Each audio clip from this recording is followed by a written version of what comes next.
What is up, everybody? Welcome to the Game Night YouTube channel. In today's video, guys, we're going to do another playthrough of Too Many Bones, and we're going to play as Tantrum once again, and we're going to face the tyrant, the Goblin King. So let's continue the adventure with Tantrum, guys. I'm trying to go through every single tyrant with Tantrum before we move on to a new one. And I'm having a freaking blast doing it, guys. I hope you have been enjoying the playthroughs. If you haven't seen all the recent playthroughs that I've done with Tantrum, be sure to check those out. They're right here on the channel. They will be in my Too Many Bones playlist right here on the Game Night YouTube channel. So, today's video, we're going to go up against the Goblin King. Let's get all the decks of cards and everything shuffled up and ready to go. And we're going to get this party started, guys. I am excited. I did play one time against the Goblin King off camera to sort of familiarize myself with this tyrant.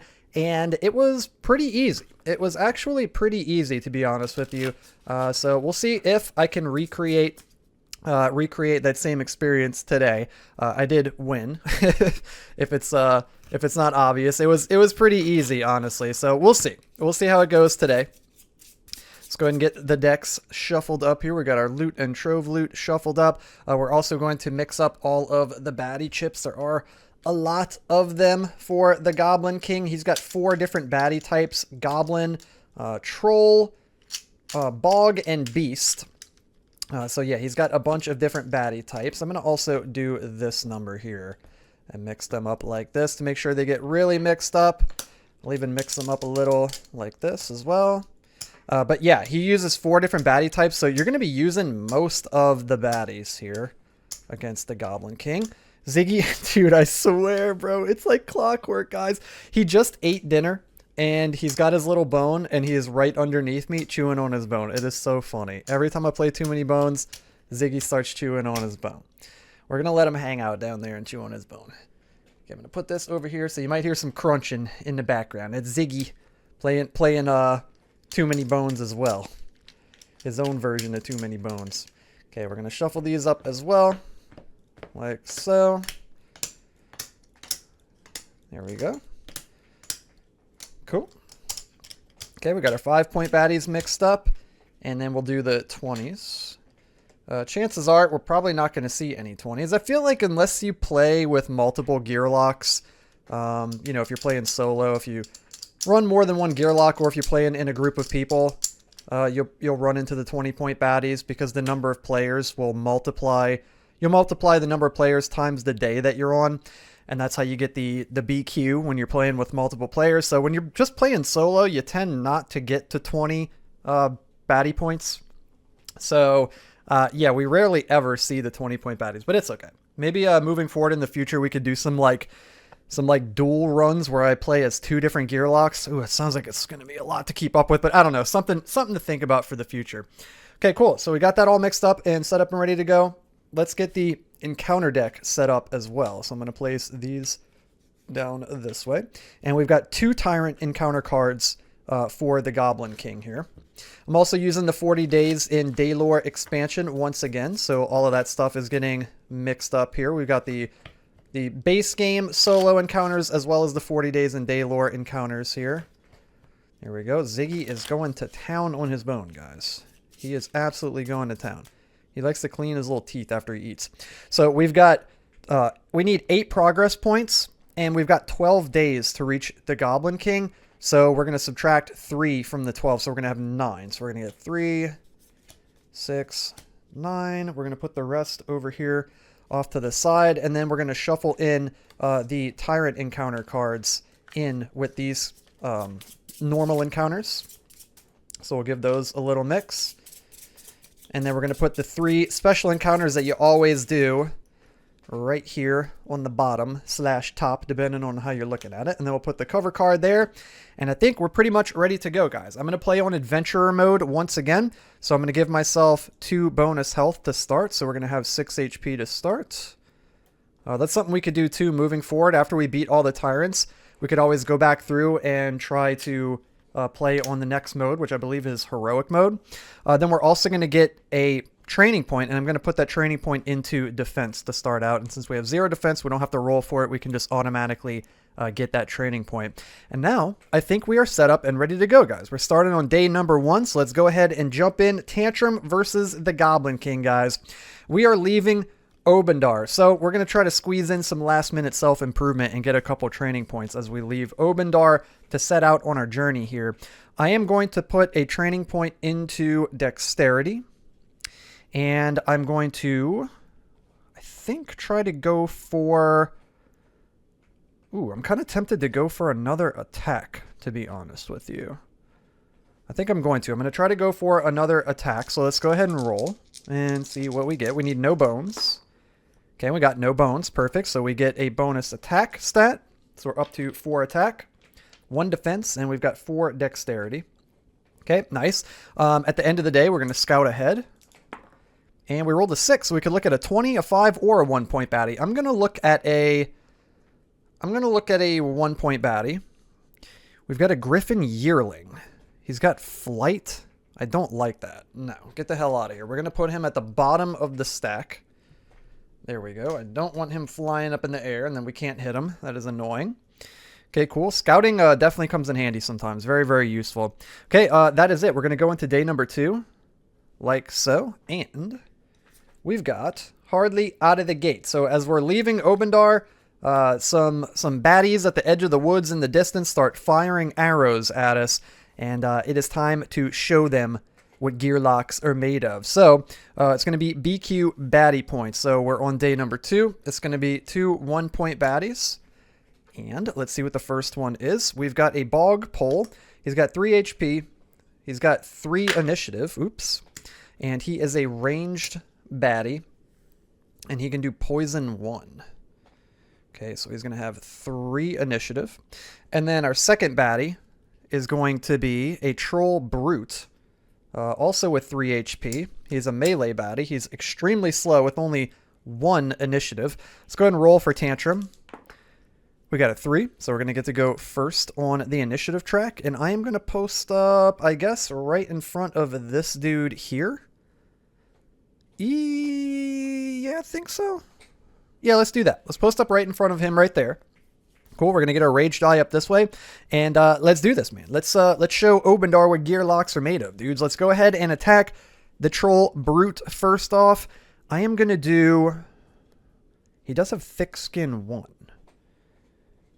You know what? I'm going to go nuts, and I'm just going to roll all 4 attack dice. We got 4 dex and 4 attack. We're going to increase our rage, and I'm going to roll all 4 attack dice. I want to get through his thick skin. So we dealt 4 damage. He soaks up 1 with his thick skin, and then he takes the remaining 3, and he is dead. That is going to increase our body count to 1. Amazing. I'm glad I decided to go scorched earth and just roll all attack dice right there.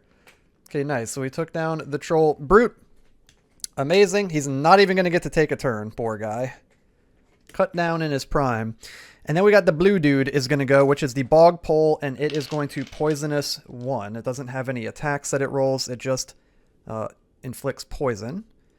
So we got poison 1, and that is it. We're going to go into round number 2 at the start of our turn. We're going to take 1 damage from the poison. It's going to increase our rage to 1.4. There we go. And I am going to move 1, 2. And we've got 2 dexterity left, and I'm going to roll 2 attack dice. We're going to increase our rage when we do that to 1.6. And we rolled 2 damage, and we're going to put the bog pole down to 1 HP. Okay, then the bog pole is going to go. It's going to poison us 1 again. And we're going to go into round number 3. We're going to take 1 poison at the start of our turn. And that is going to increase our rage up to 1.8. And I am going to go ahead and, you know what? Chances are we're not going to get Axe Collector, but I'm going to try to go for it anyway. I'm going to roll, let's see, is there only 1 bone? There's 2 bones on here. So I have more of a chance of rolling a bone on defense, right? Yeah, because there's 2 bones on there. Yeah. Okay, I'm going to roll 1 defense and 3 attack. Ooh, but no, that's gonna increase that if I attack. Okay, I'm just going to roll. No, that's not even going to be worth rolling the defense. Sorry, guys, I'm trying to figure this out in my head. I was trying to figure out if I had a chance of rolling 4 dice and if I got super lucky getting 4 bones and then using them for Axe Collector. But if I attack him, it's going to increase this, and I wanted to just kill him with the execute. But I guess if I miss, I could just still kill him anyway.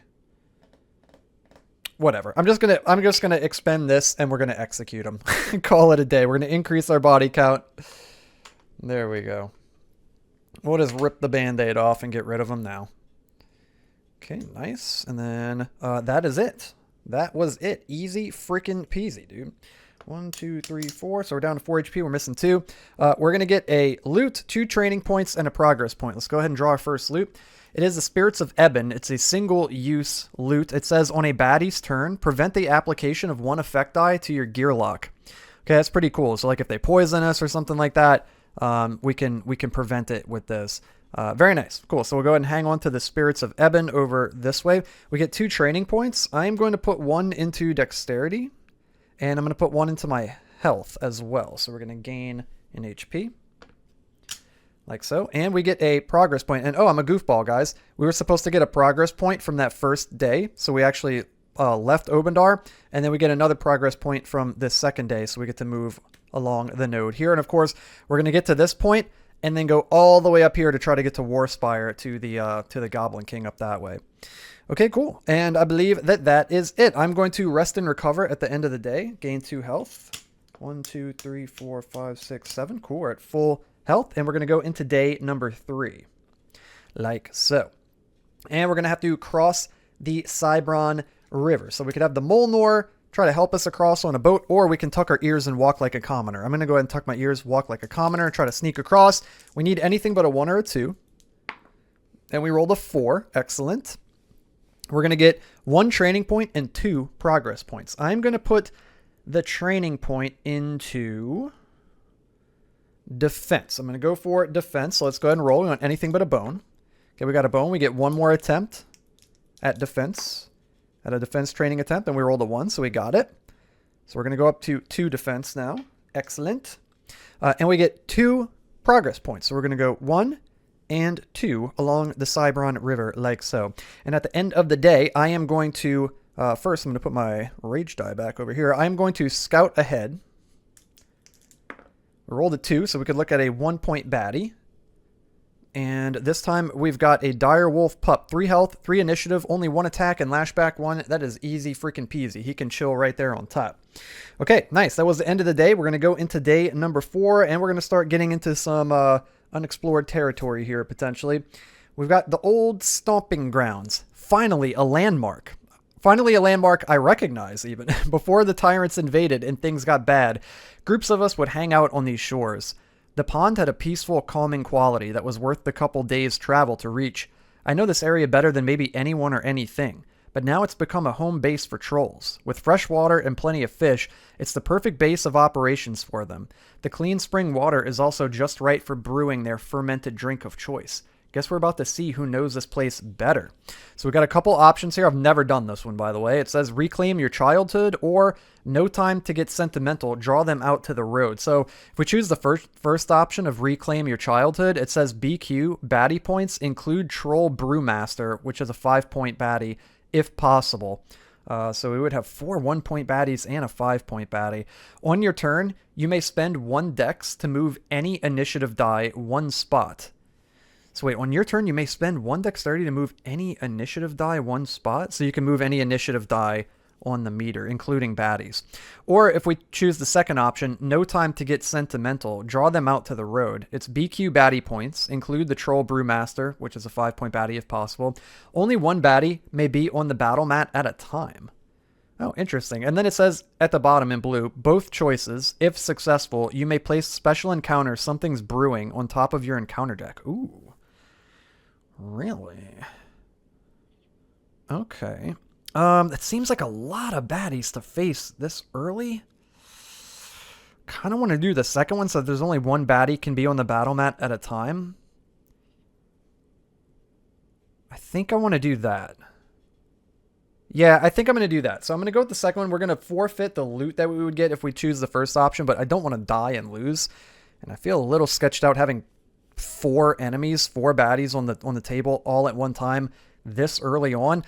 I don't know. Maybe we can do it. It's going to be 4 1-point baddies, a 5-point. Yeah, no, I'm going to go with my gut instincts and choose the second one. So it's going to be BQ baddie points and include Troll Brewmaster if possible. So it's going to be 4 1-point baddies, which is already crazy. 1, 2, 3, 4. And then we're going to have a 5-point Troll Brewmaster. So wait, this is a troll. Do I even have trolls in here? Yeah, I do. There are trolls in here. So we're going to go through these until we find the Troll Brewmaster. Should be in here somewhere. What are you? Troll Brewmaster. There we go. Okay, we got the Troll Brewmaster. We'll give these a quick little mix here. I don't think I've ever fought the Troll Brewmaster. I don't think I've ever even seen this baddie. It is a baddie from the 40 Days in Daylore expansion, so I guess that's why it says, if possible, on the card. It says to add the Troll Brewmaster if possible, meaning, you know, if you even own it. I mean, I guess to be fair, this is a 40 Days in Daylore. Yeah, this is a 40 Days in Daylore expansion card, so obviously you would have him. Interesting that they worded it that way. Okay, so he's going to go on top of the BQ here, and again, it says only one baddie may be on the battle mat at a time. So we're only going to have to worry about one baddie at a time. So this guy's going to be a melee baddie. He's going to have 3 initiative. And let's set up Tantrum. Let's roll for initiative. We got a 5. Okay. So we're going to go first. Let me double check we're on track here. 1, 2, 3, 4. And yeah, this was day 1, day 2, day 3, day 4. Right. Okay. So we're on track here. We're on day 4. Okay. I'm going to go ahead and set up his health. He's got 5 HP. Like so. He rolls 3 attack dice. Damn, he's got recover 1, so he heals 1 at the start of each of his turns, and he has thick skin 1, so he prevents 1 damage per turn. Okay, let's go ahead and set up right in front of him. We're just going to post up right in front of him here. We get to attack first. I am going to increase my rage because we're going to attack him. We've got 5 dexterity. I'm going to roll 4 attack and 1 defense. And we got a bone from our defense die. And then we did 2, 3, 4, 5 damage. He blocks 1 with his thick skin 1 and takes 4. And he drops down to 1 HP. Nice. We almost one-shotted him. That would have been sweet. Okay. The Troll Brewmaster is going to take his turn. He is going to recover 1 and go back up to 2 HP. And then he is going to attack with 3 attack dice. And he does 4 damage. My God. 1, 2, 3, 4. Yikes, guys. That was more than half of our health in 1 attack. He rolled no bones. Holy. So this is going to go 1, 2, 3, all the way up to 2.0. Damn. Okay, well, that sucked. That was freaking brutal. All right, we're going to go into round number 2. I'm going to use my body count for 2 to heal 2 HP. That we desperately need because he could literally just kill us. We should be able to take him down here, though. I'm gonna roll 3 attack and 2 bones this time, or 2 defense rather. 3 attack, 2 defense. Okay, so we got a bone, we got 2 defense, 3 defense, and we hit him for 2 damage. So he blocks 1 with his thick skin. He takes 1 damage. That's gonna be the end of our turn. At the start of his turn, he's gonna recover 1, so he's gonna go right back up to 2 HP. He's gonna attack. And he rolls a bone and misses, and he does 2 damage, and I'm going to block that with our 2 defense right here. We're going to go into round 3. I'm going to roll 4 attack and 1 defense, since we already have a defense locked up. Also, at the end of my... Was it the end of my turn? I forgot if I was supposed to flip this or not. I think I was supposed to. Yeah, because at the end of my turn, I should have flipped this back to a 1, I believe. I think so, guys. You can crucify me in the comments. I'm pretty sure. Again, I'm going to make some mistakes. It's okay. It is what it is. We're just having fun playing a game. I'm going to go and flip that to 1.2. I think I'm doing that right. If not, it is what it is. It's not the end of the world. We're doing 2, 4, 6, 7 damage. I've never rolled that many 2s with attack dice. That's insane. 7 damage minus his 1 thick skin is 6. And he's only got 2 health. He is super dead. We're going to get 1 to our body count. We're going to get him off the board here. There we go. Insanely powerful attack right there. Okay, so that's it. He is dead.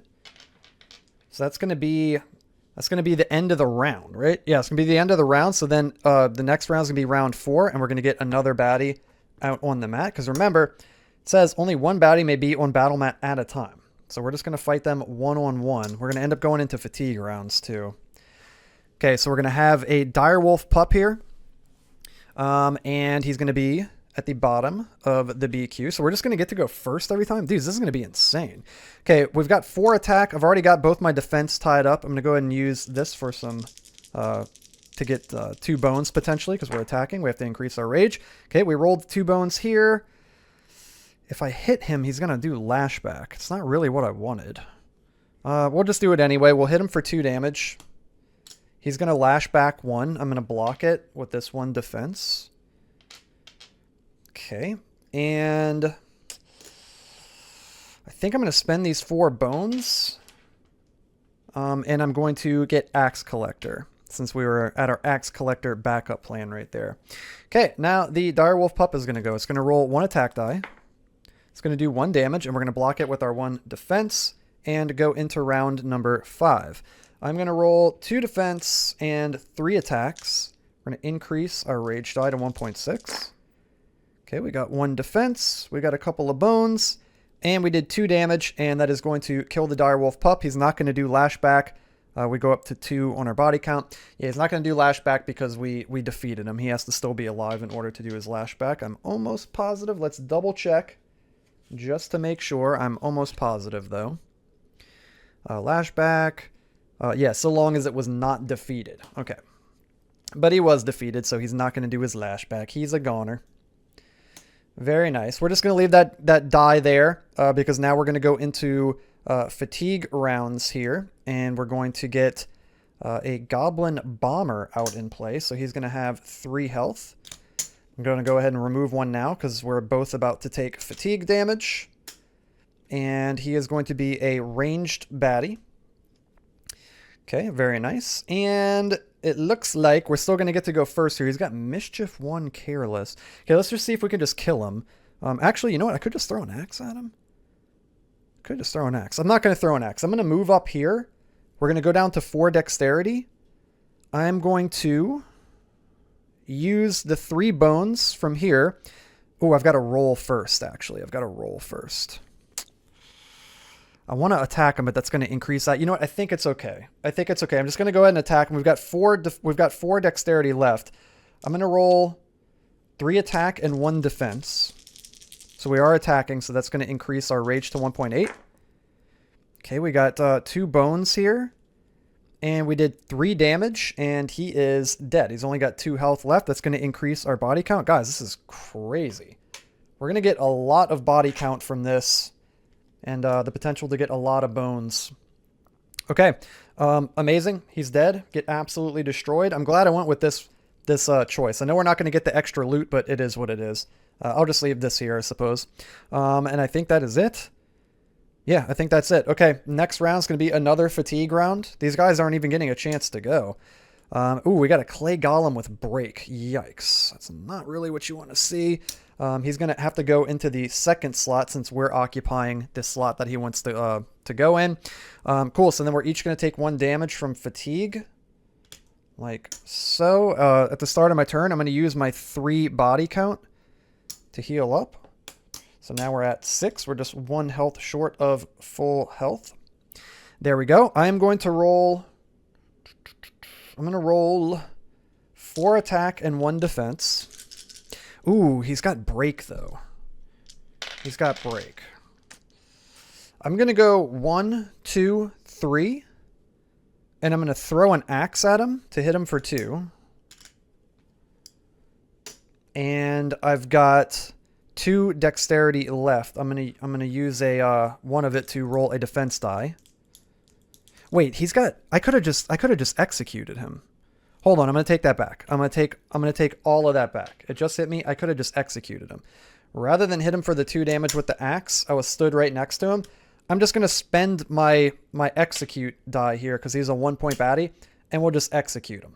Yeah, that seems like it makes way more sense. Execute, I find, is particularly good against the clay golems because they have break. So that's going to increase our body count by 1. Since we dealt the fatal blow to him. And that is it, guys. We're going to move on to the final round here against some bog ribbits. They have 3 HP. They're ranged. I'm only going to give them 2 because we're both going to take 1 to fatigue. There we go. We get to go first, and I'm just going to lay into him with 4 attack and 1 defense.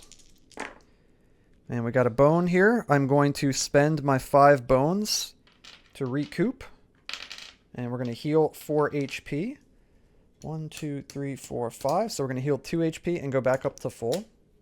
This is going to set us up to where we can scout at the end of the day during the recovery phase. And we hit it for 4 damage, and it's only got 2. It will do secrete to us and put a poison 1 token on us, but it doesn't matter because that is the end of combat. We're going to go up to 2 on our body count for killing the bog ribbits.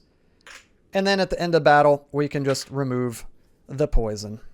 It is gone. Let's go. Sick. Okay, sweet. That was pretty dang easy. That was pretty easy. I'm glad I chose to go that route instead of fighting all of them all at one time. It could have been kind of gnarly.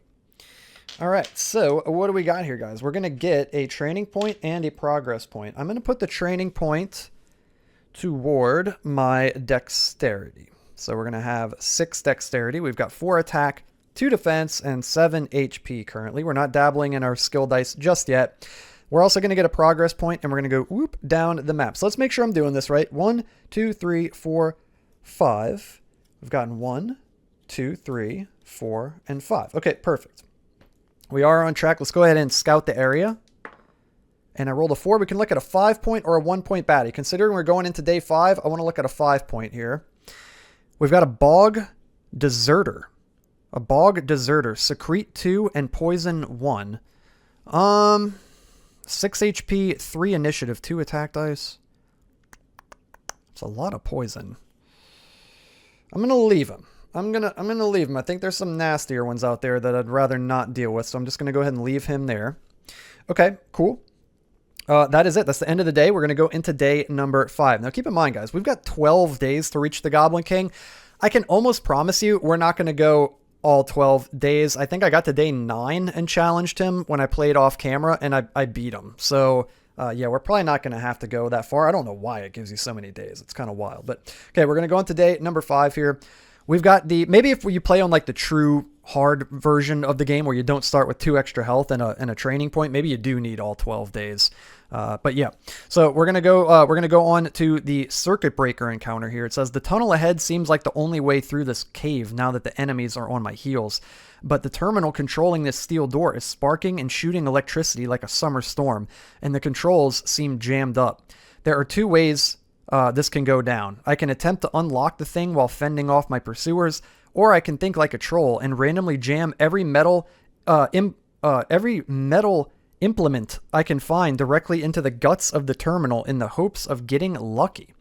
So we've got 2 choices here. My mother taught me not to stick metal objects into outlets, which will be BQ baddie points, which will be a 5-point baddie.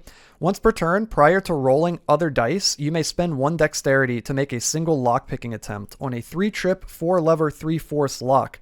And you can save your progress on this lock, it says. And it says encounter success is achieved as soon as lock-picking is successful or all baddies are defeated. Or you could choose the second option, which says I despise my mother. BQ baddie points, which will be a 5-point baddie. During battle, you may place any die you roll in the bottom of the initiative meter rather than applying its result. Does not reduce your available attack/defense dice. Once initiative meter is full of dice, 11 dice including the round counter, deal and apply as desired true damage to baddies on the mat equal to the number of attack/defense dice there, and remove a number of, and remove/exhaust dice. That is a lot. What is the deal with this card? Like, I guess maybe this is more interesting when you have to fight more baddies, but we're only going to be fighting 1 single baddie.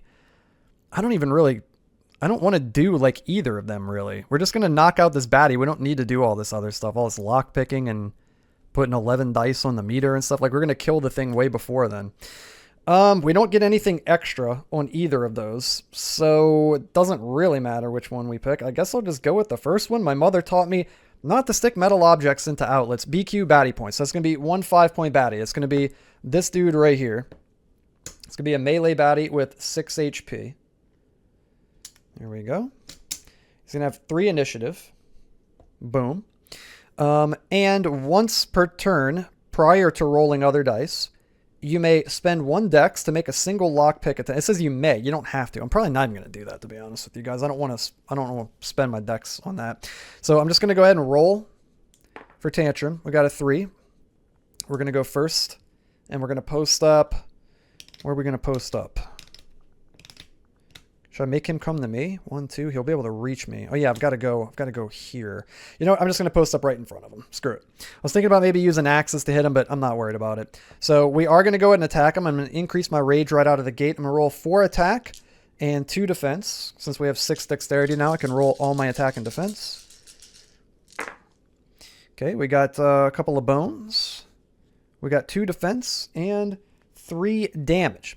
He's got no way to block any damage.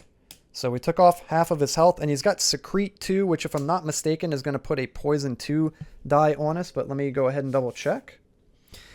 So he's got Secrete. When attacked by adjacent opposing unit, place a number of poison effect die on that unit. Okay, yep, that's exactly what it is. So we're going to get 2 poison on us. Like so. I could, on a baddie's turn, prevent the application of 1 effect die to your Gearloc.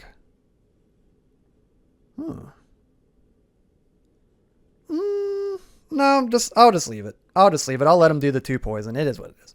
Okay, then on his turn, he is going to attack with 2 attack dice. He's also going to do poison 1, but we already have 2 poison on us, so it's just going to stay at 2. He's going to do 2 damage, and we're going to block that with our 2 defense, and then we're going to go into round number 2. We're going to take 2 true damage from the poison. It's going to get ticked down to 1. It's going to increase our rage up to 1.6. And I am going to roll 4 attack and 2 defense once again. Okay, let's go ahead and roll. See what we get. We're attacking him, so we have to increase this to 1.8. Okay, we got some defense here. We got another bone. And I am going to I'm going to spend 2 bones to do calm down and reduce my die from 1.8 down to 1.6. And then I'm going to use the 3 bones here. Oh, you know what? We've already got our axe collector filled up. Okay, I was going to do a cool play and then get axe collector, but we've already got 3 axes. So we're going to do 4 damage, and we're just going to take down the old bog deserter here. So we're going to gain 1 to our body count. That's what I'm saying. It's like, I think all that stuff is maybe more interesting when you have more than, 1 baddie in play, but I didn't need to do all that stuff. We're just kill the baddie, just knock him out. We'll need to roll lock picks and fill this up with dice, and so just knock them out and we're done in round 2. Okay, cool. We're at 1, 2, 3, 4, 5 HP. Very easy battle right there. We're going to get a loot, a training point, and a progress point. Let's see what the loot is. It is a treasure trove map. Shuffle the special encounter, the Ebonite Doorway, into your encounter deck if it has not already been shuffled in or completed. Wasn't there something we could have shuffled in with one of these other cards, but then I didn't do it? Yeah, if successful with both choices, you may place special encounter Something's Brewing on top of your encounter deck. I didn't do that, so it's too late now, but it is what it is. Maybe we'll experience that at some point in the future. I'm a little curious, though. Something's Brewing. Let's see. I'm at least curious to see what that is. Something's Brewing. Yeah, it's this one right here. It says the Troll Brewmaster is in a rage. Whatever words it is trying to spit out are indecipherable. Yada, yada, yada. Okay, I'm not going to spoil it now, but that's pretty interesting. Maybe we'll run into that again in the future, and I'll remember to actually do it that time. But since we already passed it up and resolved an entire other card, I'm not going to do it. But we do have the Treasure Trove map. Shuffle special encounter the Ebonite Doorway into your encounter deck if it has not already been shuffled in or completed. Okay, I'm going to go ahead and do that. The Ebonite Doorway. I think this is from the base game. I think this is a base game card, because it's just in the standard loot deck. Yeah, here we go. The Ebonite Doorway. Okay. So we're going to shuffle the Ebonite Doorway into your encounter deck. Okay. So we're going to discard the Treasure Trove map. We're going to shuffle the Ebonite Doorway encounter into the encounter deck.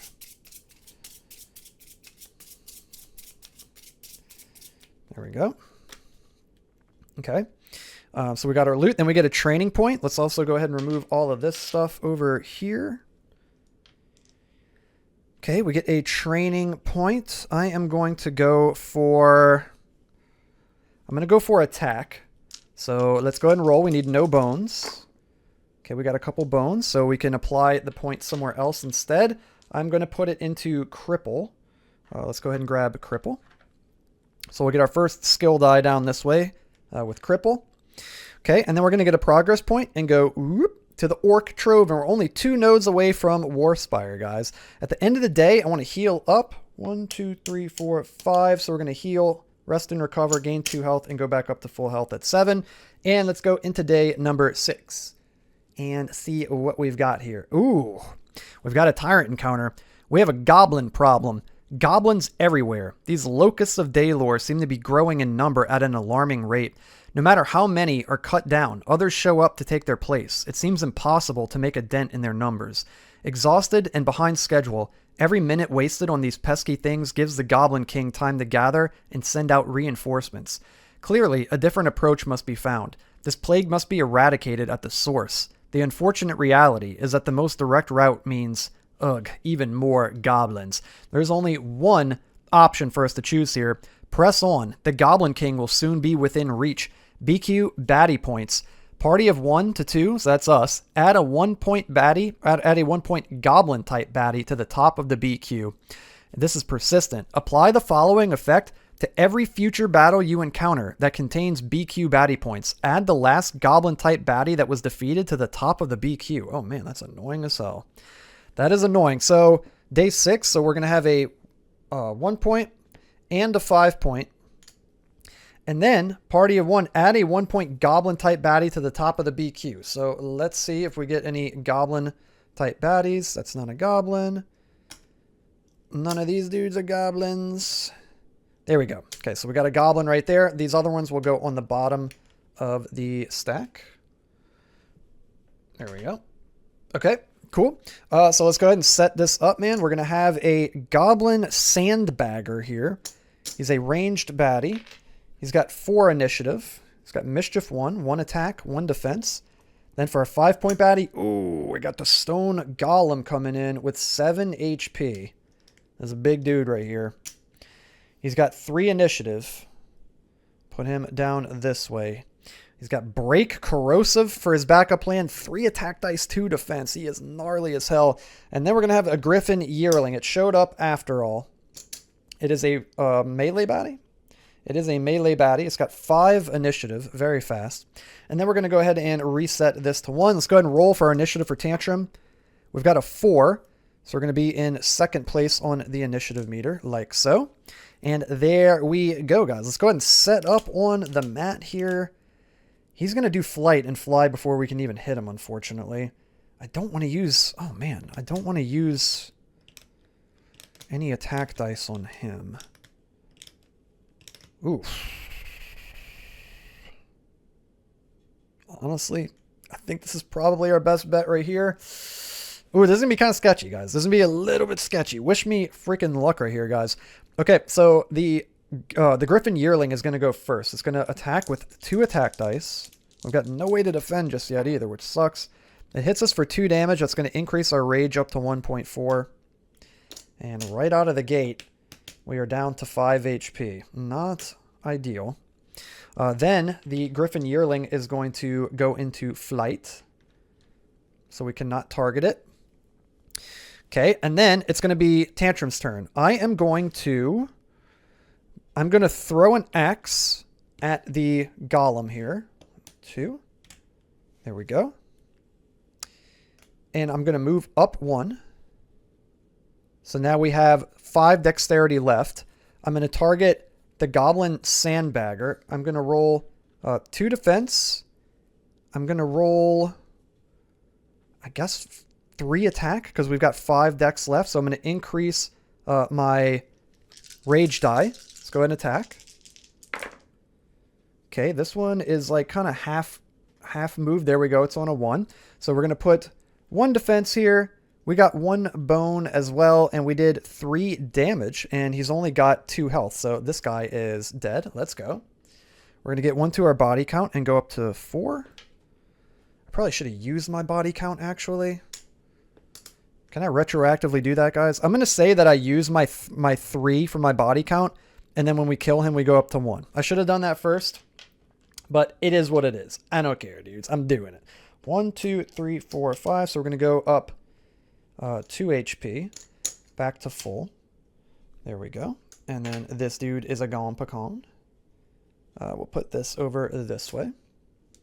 Okay, and then the purple dude's going to go, which is the big bad stone golem here. He's going to roll 3 attack and 2 defense. This guy is absolutely insane.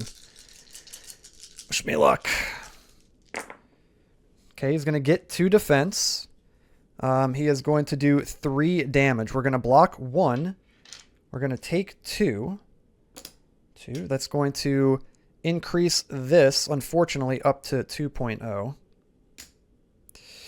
Okay. And I think that is it. He didn't roll any bones. And I think that is it. Yeah, that is it. Okay, cool. So now we're going to go into round number 2. The yellow dude's going to go. He's going to roll 2 attack. It's the Griffin Yearling. He rolls a bone. He doesn't have a backup plan, and he does 1 damage. So we go down to 4 HP. This is a pretty tough battle right here. It's going to come back to Tantrum now. At the end of the Griffin Yearling's turn, he no longer is in flight, so we can target him if we want to. I am going to use my 1 body count to heal 1. So we're at 5. I'm going to target the Griffin Yearling. I'm going to roll 2 defense and 4 attack. This is going to stay at 2. It won't reset until the end of our turn. Oh, man, I needed that defense, guys. Oh, I needed that defense, and I didn't get any. I got 4 bones. We did hit for 3 damage, so we did kill the Yearling at least. So we're going to get 1 to our body count here. Oof. I need to double check and see if you can only use body count once per turn. Because if not, I want to use it again before my turn is over. Body count, it will remain, blah, blah. Increase body count 1 time each time Tantrum personally defeats a baddie. If at any time on his turn body count is greater than 0, he may claim this number and gain it in HP. After claiming body count, reset it to 0. Yeah, it doesn't say you can only use it once per turn. No, it looks like increase body count by 1 each time. Yeah, no, it doesn't say you can only use it once per turn. So I'm going to go ahead and use it again and increase my health. 6, so we're at 6 now. Okay, we could still technically die if he rolls 3 2s. Yikes. Okay, the stone golem is going to take its turn. It's got 2 defense dice on it already, so it's going to roll 3 attack. Please be gentle. Okay, it does 3 damage to us. Oh, at the end of our turn also, this got reset back to 1. So when it does 3 damage, it's going to take this up to 1.6. 3, and we are at 3 HP, guys. Crazy. That is wild. Okay, that is it. It's the end of round number... Was that round 2? I think so. We're now moving into round 3. The yellow dude is gone, so we get to go first. I am going to roll 2 defense, 4 attack. We're going to target, of course, the only guy left, the stone golem here. Let's go ahead and roll. Actually, you know what? I might do 1 less attack. And I'm going to roll cripple. Yeah, let's do that. Ooh, you know what? You know what? I'm not going to attack. Watch this. Watch this. Let me see. Will this work if I go 1, 2, 3? I'm going to go 1, 2, 3 to get away from him. We've got 3 dexterity left. I'm going to hang on to cripple. I'm going to roll 2 defense. Oh my gosh. Okay, we got 4 defense. That's awesome. I am going to throw an axe at him to knock off his 2 defense. And I think I'm going to chill here. Okay, so then he's going to go. He's going to go 1, 2 to try to get to us. He's going to roll his 2 defense. He can't attack us. Okay, he gets 2 defense back. Okay, that's it. We're going to go into round number 4. If I go 1, 2, 3, 1, 2, 3, 4, 5, 6. Ooh, I could just keep running from him. But I need to heal. No, I need to heal. Okay, I'm going to throw my last axe at him to knock off his 2 defense. I'm going to move 1. We've got 5 decks left. I'm going to spend 4 of it on 4 attack, and then I'm also going to roll cripple, and of course we're targeting the golem. He's got break. I have to keep that in mind too. Also, since I'm attacking him, that's going to increase this to 1.8. Damn, dudes. Okay, we did cripple him. We hit him for 2 damage. 1, 2. That's going to exhaust these 2 dice. So now we're down to 2 attack. So I'll put a 2 right here on our attack. I've got a couple of bones. I'm going to put 1 into recoup. And then I'm going to spend this backup plan to recoup and heal 4 HP. There we go. So now we're back up to full health. And then I'm going to put this bone over here in our backup plan. Okay, cool. Now the stone golem is going to go. He's going to get 1 less attack die now because he's got cripple on him. So he's going to roll 2 attack, 2 defense. He rolls double bones, so he's going to do corrosive, unfortunately, which I believe is going to remove the rest of our active defense after he does damage. Let's see. The end of this unit's turn, all remaining defense dice and target's active slots must be exhausted immediately. Okay, that's exactly it. So he does 2 damage, so we block the 2 damage. And then, at the end of his turn, he's going to do corrosive and remove the rest of our defense from our active slots. Cool. Okay, that is it. That was the end of the round. We're going to go into round number 5. We're getting awfully close to fatigue rounds now. I am going to roll 2 attacks. I'm going to roll 2 attacks, 2 defense. See what we can do. Oh, baby. Guys, this is insane, dudes. I rolled 2 defense 4 times in a row now. We hit him for 3. And he's at 1, 2, 3, and he's dead? He's got no way to block it? No, he's got no defense. Right? Yeah, no, that's it. We hit him for 3 and he's dead. Perfect. Okay, amazing. Absolutely amazing. We're going to get 1 to our body count for doing that. We'll get cripple back. Put these over this way. That was awesome, dudes. Hell yeah, let's go. Not too shabby. I'm starting to get pretty used to using Tantrum by this point. I'm starting to understand the tactics and stuff with him. It's really fun. That's why I'm glad that I stuck to using just this one Gearloc for a while, so that I could really like learn it and, you know, kind of like get into the hang of playing him. That way if I play it again in the future, or when I play him again in the future, I'll have already, you know, gained like a good feel for the character. So hopefully it'll come back to me. 1, 2, 3, 4, 5, 6, 7. Okay, cool. So we are at full health.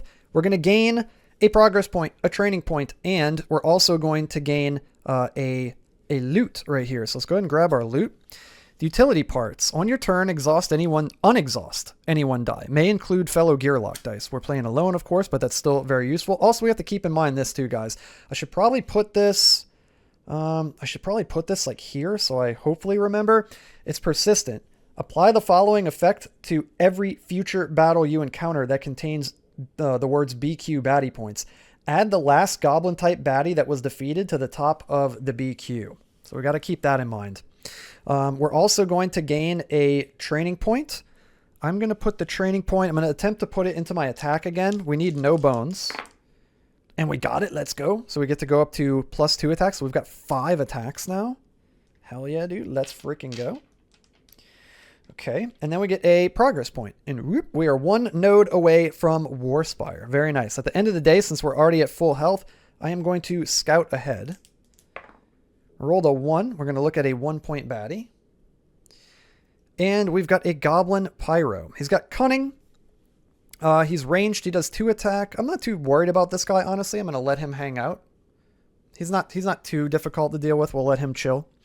The thing with Cunning is if he's not the strongest baddie on the battle map, meaning if he's got if he doesn't have the most health remaining, you can't target him, which is pretty interesting.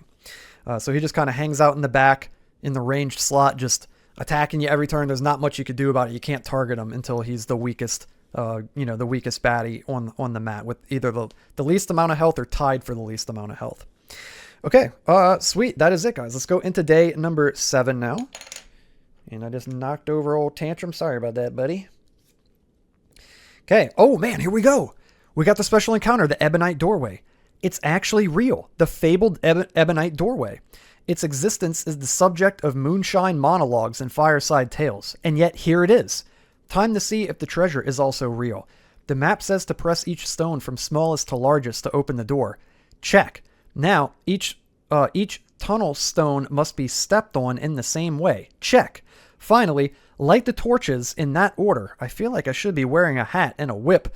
Whoa, the glow of gold is blinding, but Gearlocs don't care about gold. Is there anything useful in here? So we've got two choices. I can smell the trove loot from here. If we choose that one, we have the chance to get a trove loot and a training point, and it says each Gearloc may draw 2 trove loot cards, keep one and discard the other. Each Gearloc may immediately make a lockpick attempt, or we could choose the second one, a war room. Now we're talking, which will give us a loot and 2 training points. It says attack and defense stat training attempts here will always ignore all bones. Whoa, no way. So you just automatically succeed them? Attack and defense stat training attempts here will always ignore all bones? Dude, that's insane. Whoa, that is crazy. I'm going to choose the second one. That's insane. And it doesn't say BQ baddie points, so we don't have to worry about the persistent thing from this card here. So we're going to get a loot. Fresh bog meat. It's a single-use loot. In battle, heal yourself for 5 HP, then add a poison 2 effect die to your Gearloc. Ooh, interesting. Okay, we'll keep that over this way. And then we get 2 training points, guys. And if we put them in attack and defense, we just automatically succeed. Man, I'm so tempted to do it, but it's like, I feel like I don't need any more. Dude, should we just go nuts with it and do it anyway? I'm going to do it anyway. I'm going to do a training attempt for attack. And it says you ignore all bones. So I guess you just automatically succeed. So we're going to go up to 3. That's crazy. And then I'm going to give myself another dexterity. Dude, our stats are crazy right now, dude. Okay, we're going to go with that because we got 2 training points. So 1 to attack, 1 to dex. We've got 6 attack, 2 defense, and 7 total dexterity. That's insane. It's the highest my dex has ever been. Okay. This card's amazing, dude. Wow, that card is awesome. Sweet. Okay. At the end of the day, we're going to scout ahead. A 5. We could have looked at a 5 or a 1 point. We already know that the little goblin pyro guy is coming up, so let's look at a 5 point. We got a troll sage. 6 HP, 4 initiative, 2 attack dice, 1 defense, thick skin 1, and inspire 1 if he rolls a bone. I'm going to let him hang out on top. He's not too terribly bad. He is very tanky. He's got a lot of health, but yeah, he is kind of tough, actually. That's okay. I'm going to leave him there. He's fine. Should be fine, hopefully. Fingers crossed. And I think that is it, guys. Let's go into day number 8, man. We're just trucking right along. We're getting pretty close to me just wanting to challenge the Goblin King, by the way. We've got another 40 Days in Daylore expansion encounter. Get buff. Days like this are a true rarity. No ambushes on the road, no goblin pranks or traps. Just pure uninterrupted travel down an easy road. With nothing to slow me down, a bit of practice and exercise would be a good idea. A pile of wood sits along the road. Oh, I remember this one, guys. Long abandoned by its chopper. If I can move it off the road into a more concealed area, I'll get in today's workout, have plenty of fuel for a fire, and ensure that today remains the most peaceful and relaxing day in recent memory. We've got one option. Do you even lift? It says gain full HP. I think we're already at it. 1, 2, 3, 4, 5, 6, 7. Yeah, we're already at it. Place your Gearloc chip with full HP on any Gearloc ranged position. Bam, right there. Okay, check this out, guys. Stack as many dice, type of dice does not matter, as you'd like on top of your chip. Dice may be in up to 4 separate stacks atop the chip. You must move, slide, your chip with dice on top to any baddie ranged position without any dice falling off. You get 1 single attempt only. You may not add or remove any dice after movement begins. And then in blue at the bottom it says, if successful, you take 1 buff HP for every 8 dice you successfully stacked and moved. And if unsuccessful, you take 1 true damage. Encounter success is achieved no matter the outcome. Okay, so I am going to stack 16 dice on top of it. So we're going to go, we'll go with these first, I suppose. We're going to do 4, 8, 12, and we'll get 4 more attack dice here. And we'll get 16. There we go. And let me make sure that these are all nice and flush. Stacked well. Okay, wish me luck here, guys. I don't have the greatest nerves. I did this the first time on my first try. Let's see if I can do it again. So I'm going to have to slide off just the Tantrum chip and then move it to a ranged position and set it down without any dice falling off. I'm probably going to get a little quiet here while I'm doing this so I can concentrate. So here we go, guys. Here we go. Slow and steady wins the race.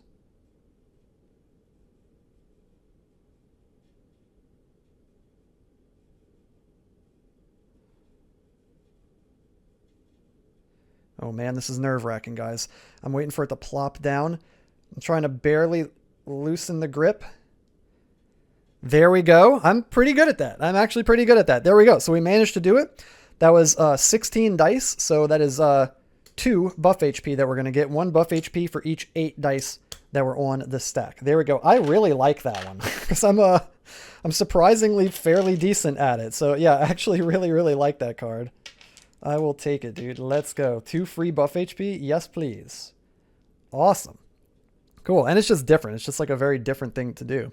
Encounter success is achieved no matter the outcome. Awesome. Okay, so we got our 2 buff HP right there. So we're going to get a loot, a training point, and a progress point as well. And once again, no BQ baddie points, so we don't have to add a goblin to it. Let's get a loot. We got some reflex powder. 2 uses. Reroll any 1 die on your turn. It's pretty good, including training, lockpicking, and initiative. Okay, I like that. That's very cool. We get a training point as well. I am going to go into, I think, like a worm for that training point here. There we go. And we also get a progress point. Whoop, and we can go up to War Spire like so. Okay, that is it, man. That is it. At the end of the day, yeah, we got our full health. I am going to... Is there even a point to scout? Maybe I should try to get a different loot. I think I'm going to get rid of the fresh bog meat. I'm not crazy about the 2 poison that you get from this. So I'm going to trade this in. I'm going to roll 6 dice, and we want bones. And we didn't get a single bone. Oh, well, it happens. It's going to happen. Okay, so we didn't find any extra loot, unfortunately. We lost our bog meat. Okay, so that is it. We're going to go into day number 9. And we're getting very close here, guys. Let's see what we got. I'm going to do one more, I think, before we challenge the old Goblin King. I would like to maybe get another training point or 2 and increase my health. We've got another 40 Days in Daylore expansion card here. The Break is a Lie. This abandoned prison cell has my head spinning, written over and over on every inch of the wall, the same message. It begins neatly at the top, slowly becoming messier, as if the prisoner was slowly losing their wits. The break is a lie, over and over. Could it possibly be true? It's always been represented as a place of death and decay, not worth exploring. But is this just a tale to keep people away? The adrenaline and anger in my veins has me more ready for a fight than I've ever been. It's as if everything's in slow motion, and the approaching onslaught of enemies has no idea what it's in for. We've got 2 options. Unleash maximum pain, or our second option is rage. If we unleash maximum pain, BQ baddie points, add a 5-point baddie at the end of rounds 1, 3, and 5. You have unlimited dex for this battle. The skill weaken has no effect. Or we can do Rage. BQ baddie points at a 5-point baddie at the end of rounds 1, 3, and 5. You may roll 5 additional attack dice. Does not cost dex during one of your turns this battle. And at the bottom it says both choices. Battle is ended at the end of round 6. Encounter success is achieved if you remain on the battle mat. So we can... Okay, so the BQ is going to be the same. Yeah, it looks like the BQ is the same either way. But the first option is you have unlimited dexterity for this battle. I don't think I really need that. I think I'd rather the second one. You may roll 5 additional attack dice during one of your turns. That sounds ridiculous. I mean, that sounds insane. I think I'm going to do that one. You can roll 5 additional attack dice. It does not cost dex during one of your turns in this battle. Let's go with that. Okay, so we're going to set up the BQ. It's going to be... oh my god, dude. The day is 9. So it's going to be a 5-point. It's going to be 4 1 points. 1, 2, 3, 4. Then a 5-point. Then add a 5-point. Oops. Then add the last goblin type baddie that was defeated to the top of the BQ. The last goblin type baddie, I believe, was this dude right here. This goblin sandbagger. So he's going to get added to the top of the BQ. 1, 2, 3, 4, 5, 6, 7 baddies in this BQ, guys. This is insane. This is insane. Okay, let's go ahead and set this up. My God. Okay, this dude's going to be ranged. He's going to have 2 health. This is going to be a crazy battle. He's going to have 4 initiative. The next dude is a dire wolf. He's going to have 6 HP. The dire wolf's got a lot of HP. It's cool. It's a melee baddie. It's got 4 initiative. Then we're going to have this dude here. The troll sage. 6 HP. 3. 1, 2, 3. He's a melee baddie. He's got 4 initiative. And then we've got this little goblin pyro guy right here. He is ranged. He's got a whopping 1 HP, but he's got cunning. This guy I was talking about earlier. You can't focus on him until he's the weakest Gearloc, or the weakest baddie. He's got 5 initiative, so he's going to get to go above everybody. And then we're going to roll for old Tantrum here. We rolled a 4. So we're going to go after the goblin pyro. I'm going to post up. I don't even know where I'm going to post up, dude. This is going to be crazy. I'm going to post up here. Yeah, I'll post up right there. Okay. Wish me freaking luck, dude. I'm going to put my rage die up here. I got my two buff HP. I'm going to put the 2 buff HP on top of me so that I remember, because I feel like I'm going to forget. Okay. Let's go ahead and get into this insane battle that's about to ensue. The goblin pyro is going to attack first with 2 attack dice. Please be gentle. Okay, he rolls a bone, which does nothing for him, and then he does 2 damage, which is going to increase our rage up to 1.4, and there goes our 2 buff HP. But hey, it came in handy. Came in handy. Our balancing skills came in handy. We moved all those logs like a freaking pro. Okay, now it's going to be Tantrum's turn. I am going to use the ability to roll 5 additional attack dice during one of my turns now. So I'm going to roll these 5 additional attack dice here. I'm also going to roll 2 defense. We've got 7 dexterity here. I'm going to roll 2 defense. I'm going to roll like a worm. So we've got 4 dex left. And then I'm going to roll 4 more attack dice. Yeah. Okay, this is the most dice I've ever rolled at once in this game. This is preposterous. We're going to increase our rage. I'm attacking the dire wolf. Dude, look at this. That's insane, dude.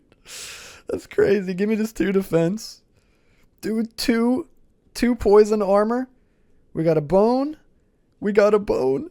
Dude, look how much damage. 2, 4, 5, 6, 7, 8, 9 damage. I think it might be dead, guys. I think it might be dead. We take down the dire wolf. Absolutely obliterated. I wanted to make sure we killed it because it has lashback too. So I was like, you know what?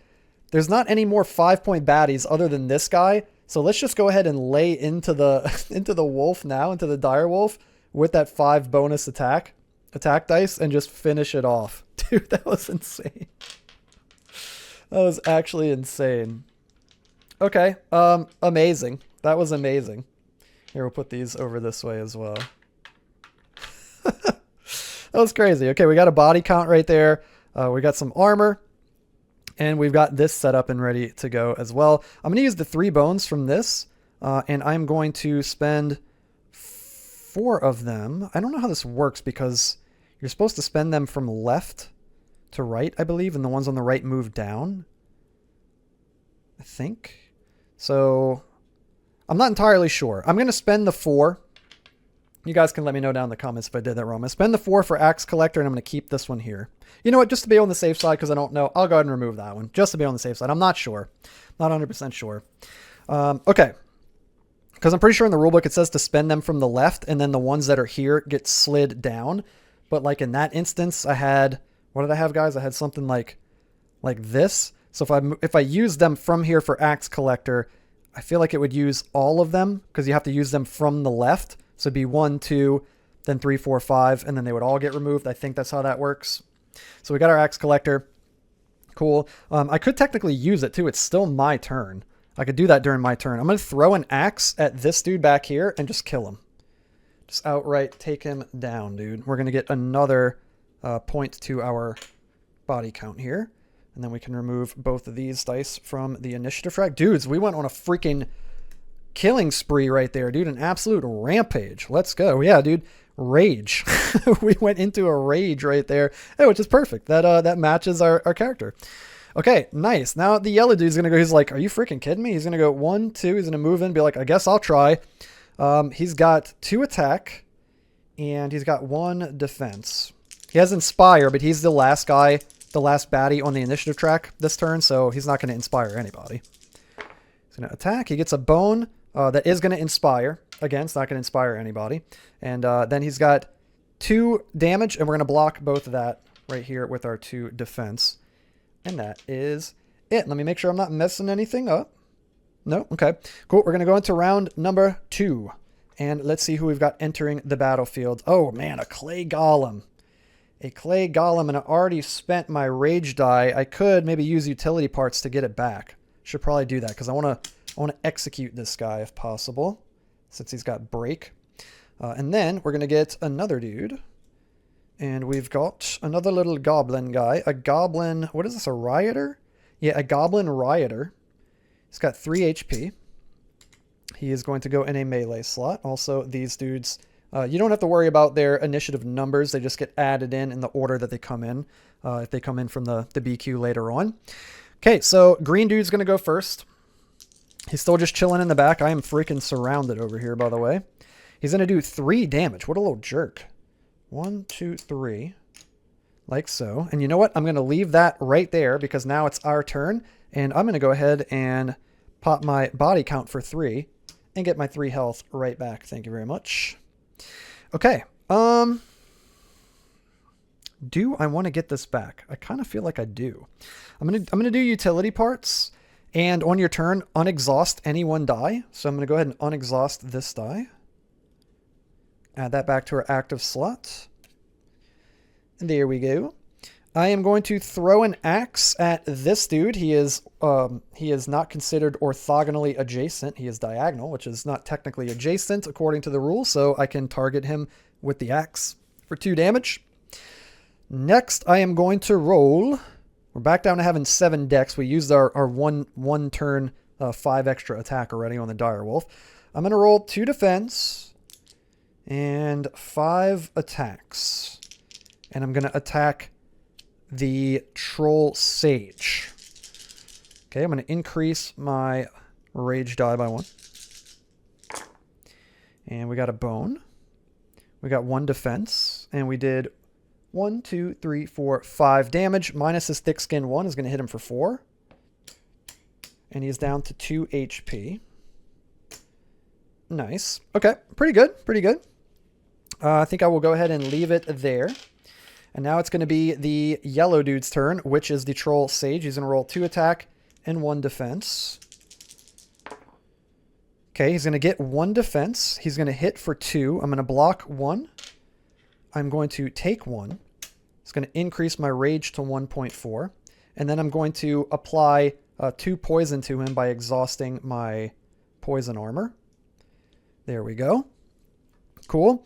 Now the blue dude is going to go. That is going to be the clay golem here. So he's going to go 1, 2 to try to work his way around to get to us. And then the purple dude's going to go, which is the goblin rioter. He has got mischief 1, which I believe... Ooh, that actually really sucks. I think he's going to remove my my rage die. I hadn't thought about that. Remove a number of dice player's choice from target Gearloc's active slots. Yeah. That really sucks. He's going to do mischief 1, unfortunately, and remove that die, and then he's going to attack for 1. Damn, I kind of wasted my my spare parts right there. What is it called? Utility parts. I kind of wasted that, unfortunately. 1, I should have been paying attention to the effects that they had. So he's going to do 1 damage. We're going to take the 1 damage. We're down to 1, 2, 3, 4, 5 health. And that is the end of the round. We're going to go into round number 3, and the little peon dude, or the pyro guy in the back, is going to attack. He's going to do 2 damage. Oof, we're getting kind of beat up, guys. Uh-oh, we're down to 3 HP all of a sudden. Yeah, yikes. Ooh, I've got no body count left. Uh-oh, how did this happen so suddenly? Okay, it's our turn. Oh, man. Oh, man, oh, man, oh, man. I'm going to throw an axe at this dude over here, put him down to 1. Ooh. I'm going to target this dude because he's about to die to poison. I'm going to target the Goblin Rioter. I'm going to roll 2 defense and 5 attack dice. Dude, having 7 dexterity is pretty nice. Okay, nice. We desperately needed defense right there. I'm glad we didn't roll bones on those. And then we did 2, 3, 4, 5, 6 damage, and he's only got 3 health, and he is dead. We're going to get 1 to our body count, but I am going to spend that before my turn is over to heal 1. Go up to 4. Okay, there we go. And that was the purple guy. Okay, I believe that that is it for us.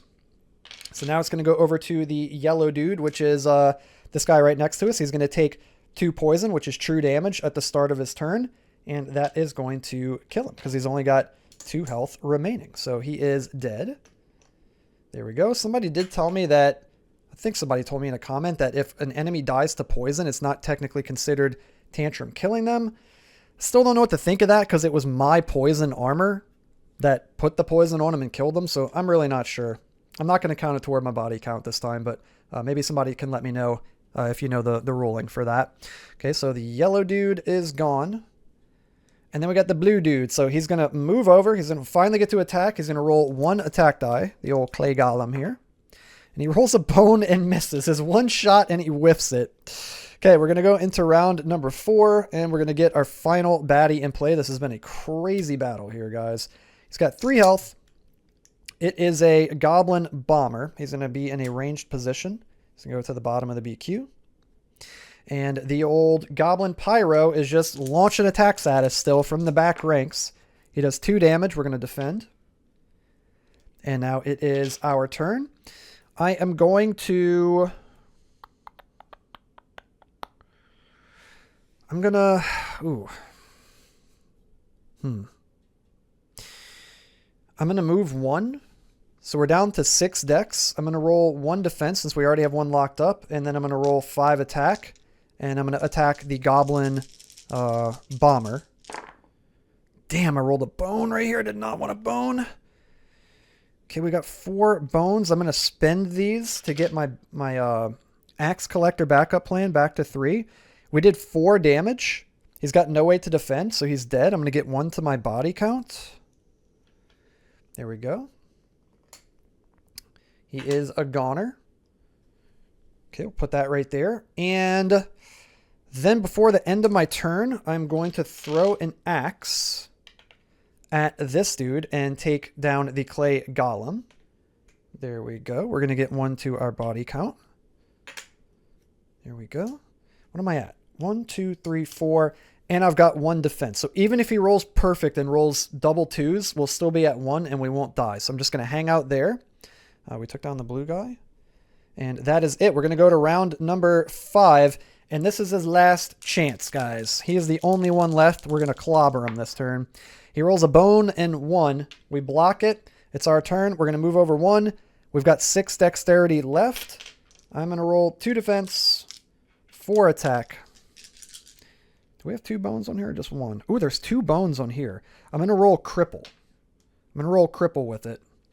Because I kind of want bones. I want to be able to potentially recoup if we roll a bunch of bones. We rolled no bones. Okay, we hit him for 4 damage, and he's only got 1 health, and he is dead. We are going to get 1 toward our body count. Nice, there we go. And yeah, man, that was an epic battle right there, but we came out victorious.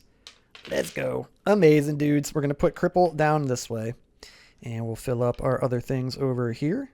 This is awesome, dude. I am thoroughly enjoying playing this game so much lately. It is amazing. It is so freaking good, guys. Hell yes. Let's go. Okay, so this is going to go over here. And we're at 1, 2, 3, 4 HP after that battle. Nice. So we are going to get a trove loot, a training point, and a progress point. So let's go ahead and get our trove loot. I'm going to swap places with it right here. And we get a training point. I'm going to put that into HP. So we'll go up to 8 total. 2, 3, 4, 5. So, okay. I am also going to rest and recover so we can gain 3 health. Go back up to full. And I'm going to roll for the lock picking here for this trove loop. So we need 1 lever. Okay, we got 2L. We also got this. What does that mean? I forget what some of the little symbols mean. Let's see. It says re-roll. You can roll 1 action die and also the intuition die. I think I want to leave it alone, potentially. Is there a 1L on any of these? Is there a 1L on this one? There is a 1L. Okay, I'm going to re-roll this one here, see if we can get the 1L. Actually, I probably just want to use the L on there, but we have the opportunity, so I may as well. Okay, we got 3L. Okay, I'm going to use... Oh, we can re-roll again. Because if it even says on here, rolled another re-roll, do it again. Okay, I'm going to do it again. You don't got to tell me twice. I'm going to do it again. Dudes, holy crap. I'm going to do it again? What is happening? No way. I'm going to do it again. I'm trying to get 1L. I keep getting really lucky and rolling reroll. Dudes, this is insane. I got it again. What the hell? Okay, we didn't get it this time. We can convert.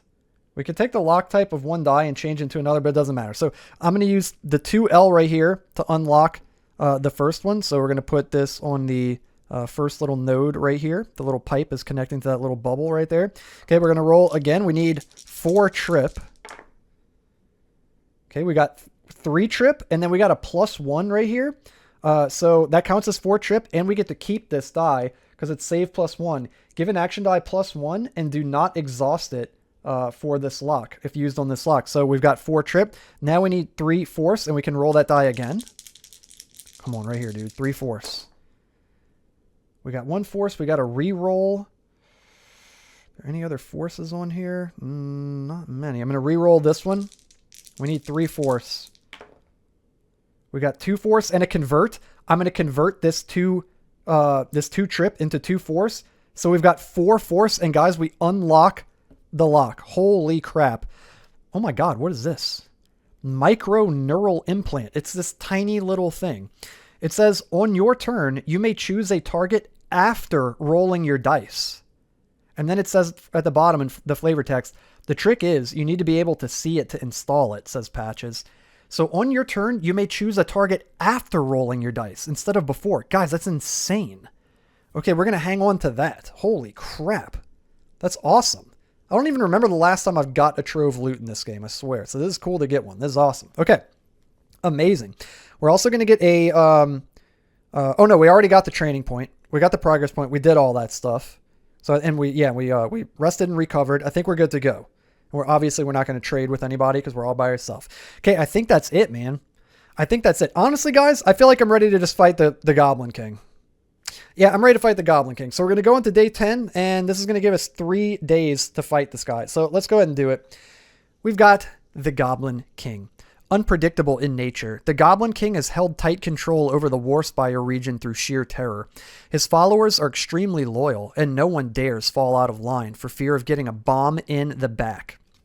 It says, Game of Throne. Set up a throne on lane 1 range position using lane 1 marker and 3 HP. Place the Goblin King and his HP on top of the throne. Okay, so we're going to have lane marker 1 with 3 HP is going to be the throne, and it's going to go on the range position of lane 1. And then we're going to have the Goblin King with his 9 HP. That's 5, 9... That's going to go on top of the throne, like so.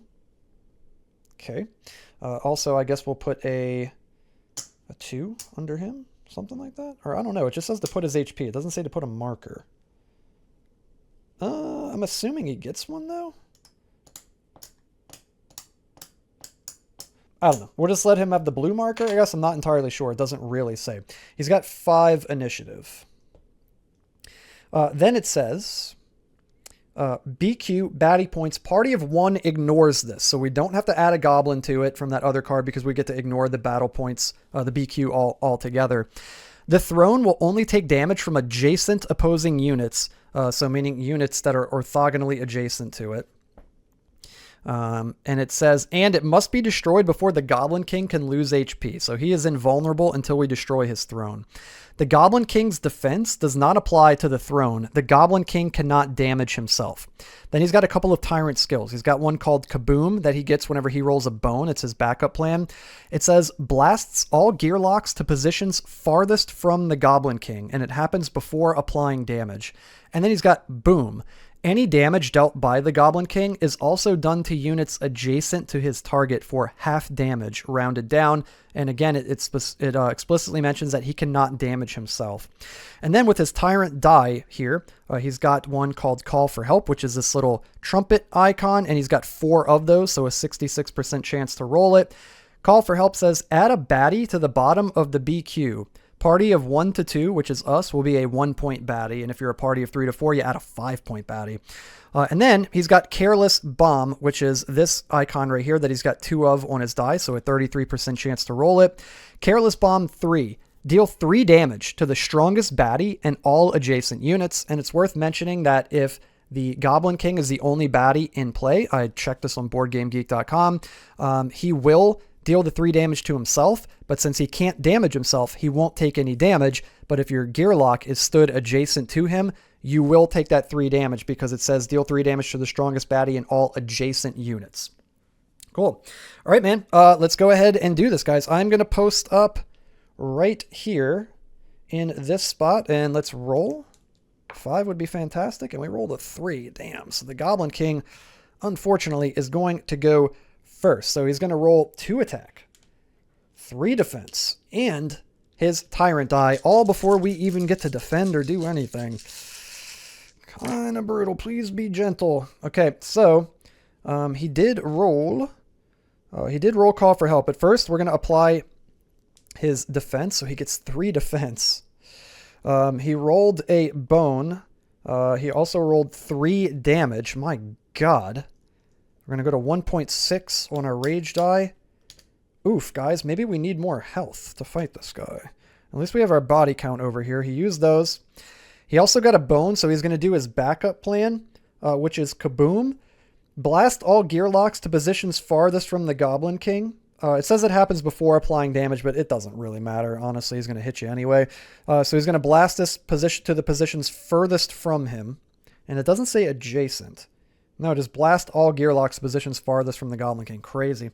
And then he rolled his Call for Help. So we're going to add a 1-point baddie to the bottom of the BQ. Like so. Wowzers. Insane way to start, guys. He gets 3 defense, does 3 damage to us, blasts us all the way across the battle mat, and adds a baddie to the BQ. Absolutely brutal turn for us, unfortunately. Okay, it's our turn. We are miles away from this guy. I guess I'm going to go ahead and spend my 3 body count to heal for 3. 1, 2, 3, 4, 5, 6, 7, 8. Okay, we're up to our maximum health. What do I want to do here, guys? 1, 2, 3, 4 to reach him. That is preposterous. Man, this guy's actually kind of put me in a really bad spot. There's a little bug. Get out of here, bro. Get out of here, bro. I guess we're going to have to do... Crap, do I even worry about axing this guy with Axe Collector?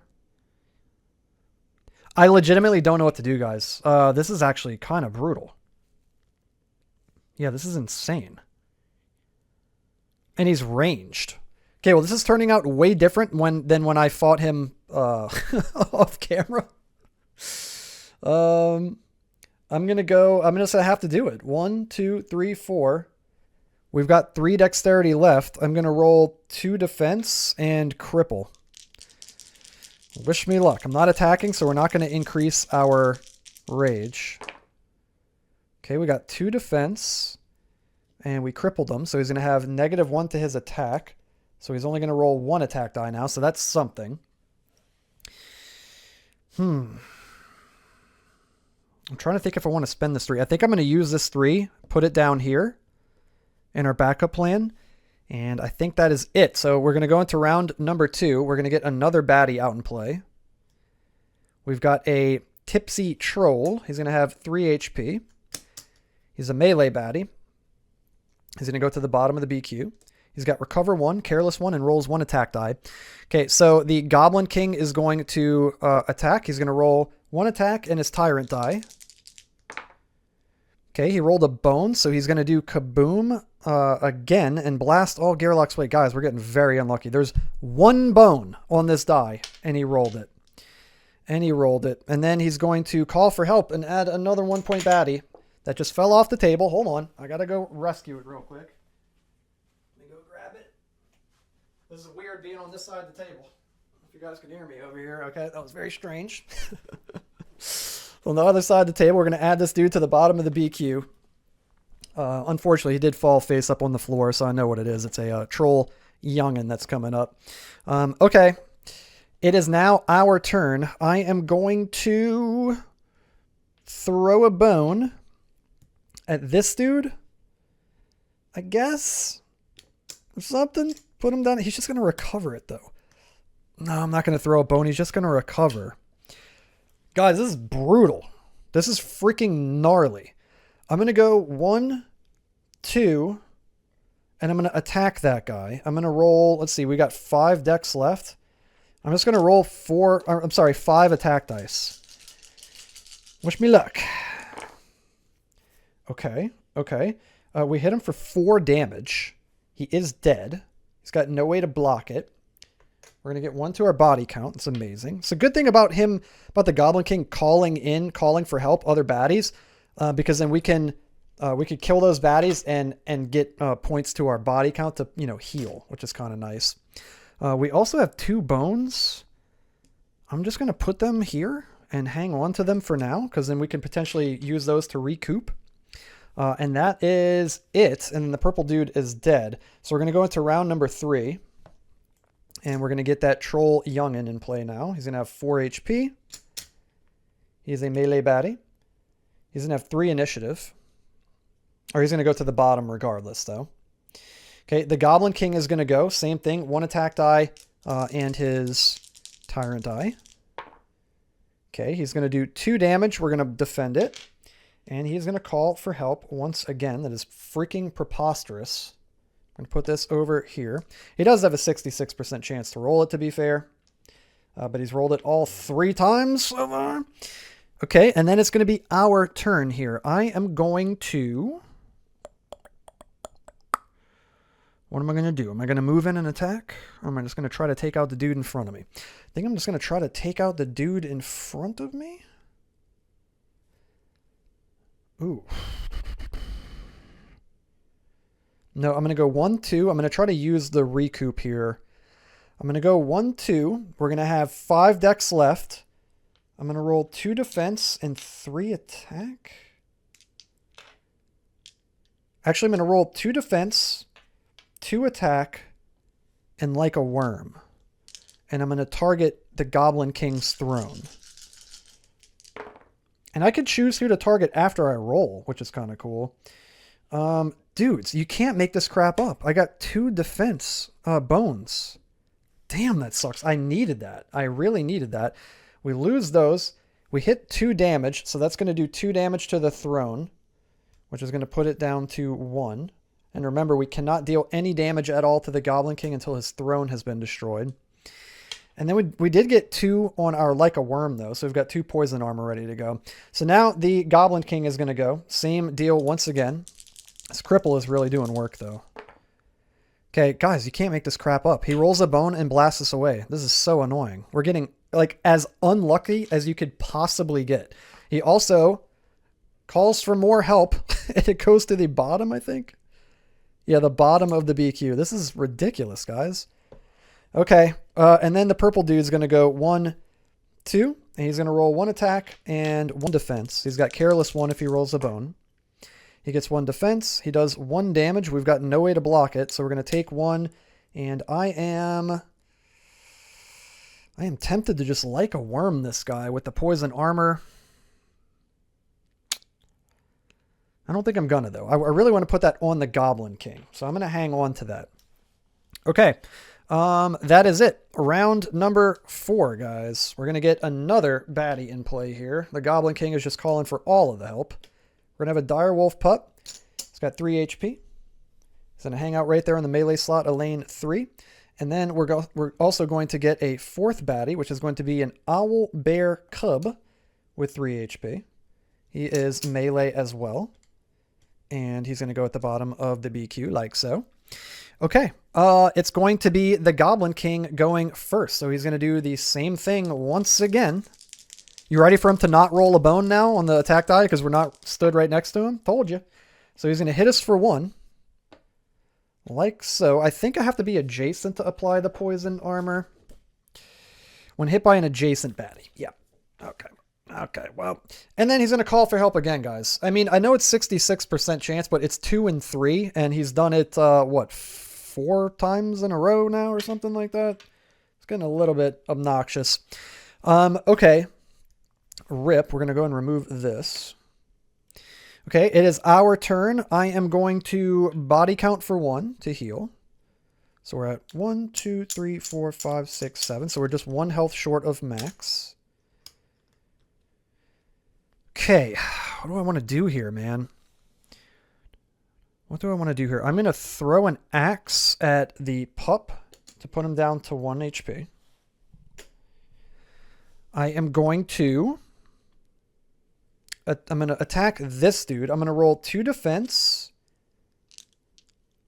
Ooh, I've got 5 left. I can roll 5 attack dice. I'm going to roll 5 attacks, 2 defense. And we're targeting the troll young. And I could change my target after I roll if I want to. Dudes, this is freaking ridiculous. How do I keep rolling bones on the defense? I need the defense. God, it's so unlucky. 1, 2, 3, 4, 5... 6 damage. He blocks 1. He takes 5 damage and he's got 4 health, so he is dead. So there's something. We're going to get 1 to our body count. Man, I'm getting unlucky with these defense dice, guys. I guess it makes up for how lucky I got earlier when I rolled a 2 4 times in a row on it, so I really can't complain. The variance is evening itself out. Okay, I'm not going to spend it yet. I'm going to hang on to the bones I have currently. I am tempted to just spend them. Should I recoup? I mean, I'm only missing 1 health. 1, 2, 3, 4, 5, 6, 7. No, I'm not going to do that. I'm not going to do it. What I could do is spend these 4 on Axe Collector, go back up to 3. This moves down, and then keep these 2 bones. Yeah, I'm going to do that. Okay, cool. So that's the end of my turn. So now we're going to go to the yellow guy, which is the direwolf pup. It's going to go 1, 2. Like so. Oops, that was on cripple. Okay, and then this dude is going to do blind strike 1, which means at the start of his turn, he'll do 1 damage to the to an adjacent Gearloc, but there's none around him. So then he is going to move 1. He's going to inspire 1, but there's no one that comes after him on the initiative track, so inspire doesn't do anything. So we're going to go into round number 5, and we're 1 round away from fatigue rounds. The Goblin King is going to go. He's going to attack Tantrum. Guys, this is ridiculous. He does 1 damage, and he calls for help again. Oh, also, I was supposed to do this at the very start of the turn before the Goblin King went. We were supposed to deploy this Bog Frog here with 4 HP. It's a melee baddie. Okay, then the Goblin King would have went. He hit us for 1. He calls for help. It's insane. And then it is our turn. I am going to use my body count to heal 1 again. There we go. 7. Okay. I'm going to throw a bone at the pup to kill it. I'm going to get 1 of my body count. I'm going to use it and heal up to full at 8. Okay. And then I am going to roll 2 defense and 5 attacks, and I'm going to target him since we're stood right next to him. There we go, guys. Okay, we actually rolled defense with our defense dice for once. We get another bone. 2, 3, 4, 5 damage, and he's only got 3 health and no way to block it, so the owl bear cub is dead. We're going to gain 1 to our body count. Such a strange enemy. It's called an owl bear cub, and it looks like a llama or something. I don't even know. It's so weird. Very weird. Okay. Cool. We did something. Let's freaking go, guys. That is the end of our turn. We're going to move on to the purple dude's turn, which is the bog frog. He's going to poison us too. So we're going to put a poison 2. Bloop, right there, like so. There we go. And dude, this little fly, there's like a little tiny gnat just flying around me. You drive me crazy. He wants to hang out, dude. He's trying to get in on the action. He's getting the aerial view. Okay, that is it. We're going to go into fatigue rounds now. So we're going to get this guy deployed before the start of the round. He's going to have 3 health. He is going to be a melee baddie. He's going to go to the bottom of the initiative track. And then everybody is going to lose a health to fatigue. So I assume that means the Goblin King also loses damage, even though his throne is still there. I think. Let's see. Destroy before the Goblin King can lose HP. So maybe not. I don't know if he loses HP until his... It says he can't lose HP until his throne is destroyed. So I'm assuming he doesn't even lose fatigue damage? I don't know. I'm going to have to double check on that one. I didn't run into this when I played off camera because I got this special encounter card. It was like some kind of bomb thing. And I chose the option to do the lockpick option to where if you defuse the bomb, which I did, you take the bomb with you. And if you make it to the Goblin King... Before the battle with the Goblin King starts, you use the bomb to blow up and destroy his throne, and he just doesn't even start with his throne. So when I fought him, he didn't even have his throne. So by the time I got to fatigue rounds, I didn't run into this scenario. He just was taking damage. So I'm going to assume that he doesn't take damage from the fatigue rounds because he's got his throne, but again, I'm not 100% certain. Okay, so he's going to go. I'm just making the game harder on myself if not. He's going to go. Oh my god, he finally rolled his bomb thing. So he's going to do 2 damage. We're going to block it. And then he rolled Careless Bomb 3. Deal 3 damage to the strongest baddie in all adjacent units. So the strongest baddie right now is the Bog Frog. And he's going to deal 1, 2, 3 damage to him and kill him. Amazing. Good. Get that crap out of here. There we go. That's why I've been wanting him to roll the bomb, because he actually damages the other baddies. But he just kept calling in new ones. I was like, come on, man. Okay, so that guy's finally gone. Now it's going to go to Tantrum. We're going to lose 2 health because of the poison. Kind of nasty.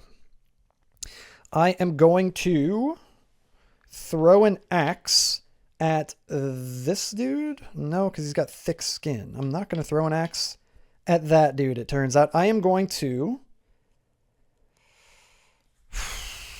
1, 2, 3, 4. I'd have 3 dexterity left.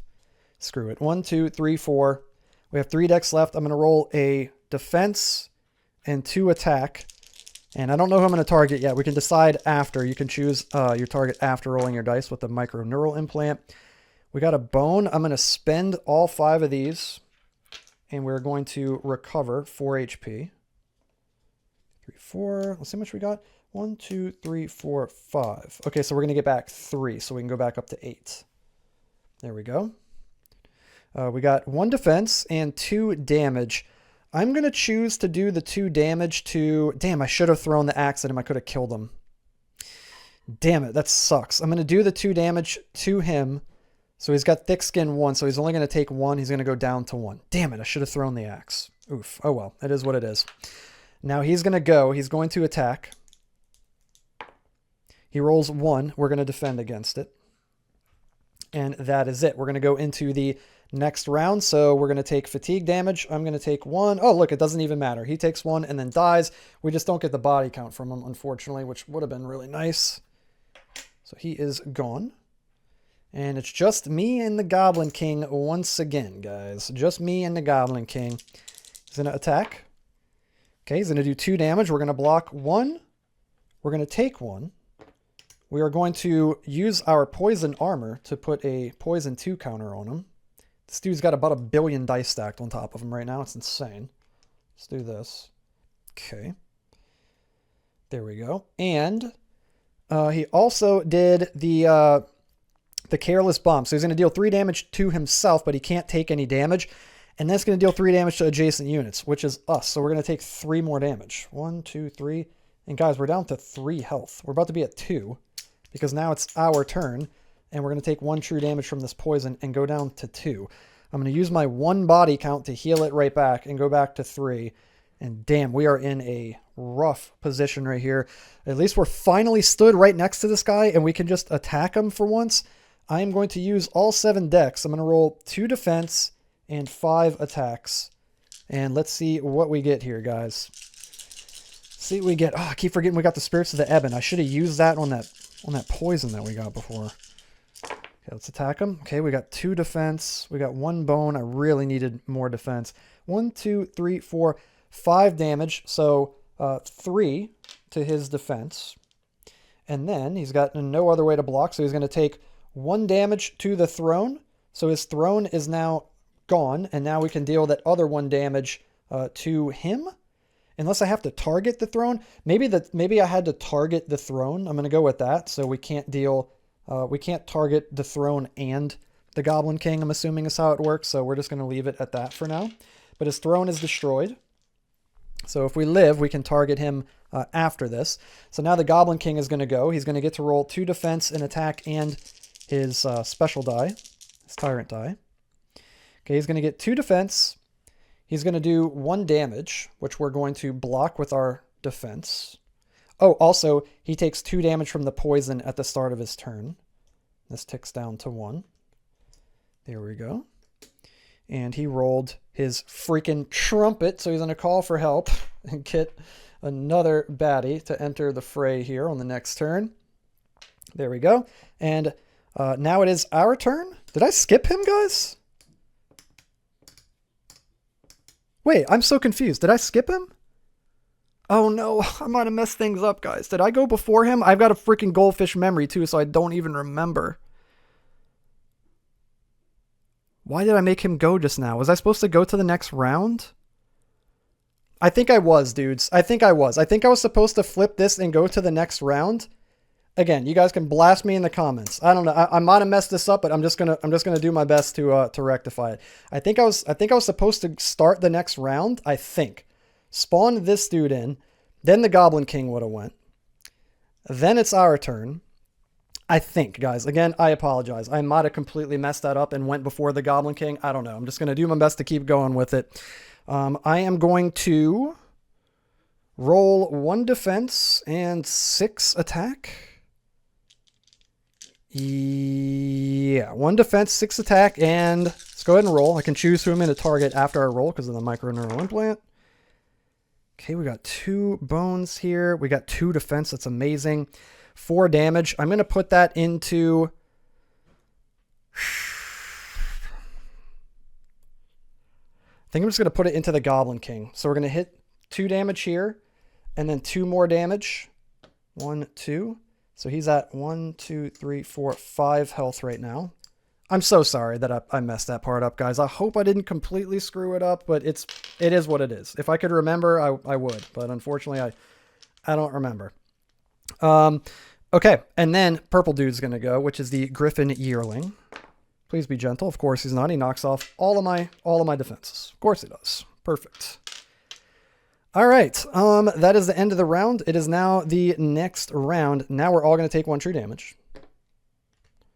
Like so. I think I was supposed to do that on that last round too, and didn't do it. I am so sorry, guys, that we got this far into the playthrough and now suddenly I'm botching it up, but it is what it is. Okay, the Goblin King's going to go. He's going to lose a health to this poison. He's down to 3 HP. We're getting him pretty freaking low here. He's going to get 2 defense, 1 attack, and his tyrant die. And if he rolls the bomb thing, guys, we're dead. And of course he's going to roll it now because it can kill us. Told you. Oh, man. He does 3 damage to this guy, and then it does 3 damage to an adjacent unit, and it knocks us out. You can't make the crap up, guys. I swear. I have the absolute worst freaking luck in the world. This dude's gone. We're going to put this over here. He rolled the trumpet every single turn that we didn't want him to, and the one turn I don't want him to roll the bomb, he immediately rolls the damn thing and kills us. So that is the end of the day, unfortunately. We're going to have to put this back over here. It just means we have to fight him again. Just means we're going to have to fight him again. I am salty, though. That is extremely annoying. I don't know what the deal is. It's like I coast through the runs, and then I get to the boss, and then it's like any amount of luck that I might have is just completely gone. Like, it is just completely gone. And the worst thing that can happen every turn happens every turn. Like, over and over. It's just insane. Okay, so the Goblin King, the Goblin King, we're going to have to fight him once again, unfortunately. So at the end of the day, we're going to have to rest and recover. We're going to go up to 8 health. 1, 2, 3, 4, 5, 6, 7, 8. There we go. And that is it. It's going to be the end of the day. So the next day, please get out of here, little bug bro. Please go literally anywhere else. We're going to have to fight him again, guys. So 1, 2, 3 for his throne. Right there, and then he's going to have 9 health. We have to do this all over again. He's got 9 health. He's going to sit right on top of it. We're going to put his 5 initiative right here. There we go. This is going to be a long video. My goodness. Okay, and then we're going to post up right here on the mat. Let's go ahead and roll. Please give me a 5 this time. Cool, we got a 3 again, so we go dead last. Awesome. The Goblin King is going to go first. He's going to roll 2 attack, 3 defense. Oh, he's supposed to roll 3 defense. Guys, I botched that entire last fight up. You know what? It's a good thing we did lose because I messed that up big time. He rolls 3 defense. I was only rolling 2 for him. I'm sure you guys are probably pulling your freaking hair out during that last fight. Okay, he's going to attack. Okay, cool. So he gets 5 defense. Guys, this might actually be way harder than I thought it was. How the hell did I beat this guy the first time? Yeah, like I said, when I fought him, I had that bomb thing. So he didn't get his 3 extra health. I also rolled a 5 for my initiative, so I got to go first, and I like laid into him on my first turn and got him down to like 3 health or something. And then I also had rolled like a worm for 2, so when he hit me, it poisoned him. And yeah, I killed him in like 2 or 3 turns or something. It was like really easy, but I think I just got lucky and it was just the circumstances and I happened to get lucky. So he's going to deal 1 damage to us. It's going to make our rage go up to 1.2. I mean, it's, I say this every time I play the game. Obviously I love the game, but the core of the game is just, it's just a lot of luck. You're just rolling dice. Sometimes you get lucky, sometimes you don't. He's going to do his kaboom thing and blast us all the way across the map. And he's going to call in another 1-point baddie to the bottom of the BQ. Yeah. I don't know. This guy is actually extremely annoying now that I think about it. He's kind of giving me like Nom vibes. He is super annoying. Okay. Let's see here. I guess we are going to take our turn. I'm going to go 1, 2, 3, 4 to get up in his grill here. I'm going to roll 2 defense. And I guess we just roll cripple now to try to cut down on his attacks. What is he at? He's got 2 attacks. Yeah, let's try to go ahead and cut down on his attack now. And get some defense. Okay, we got a couple of defense. It's something.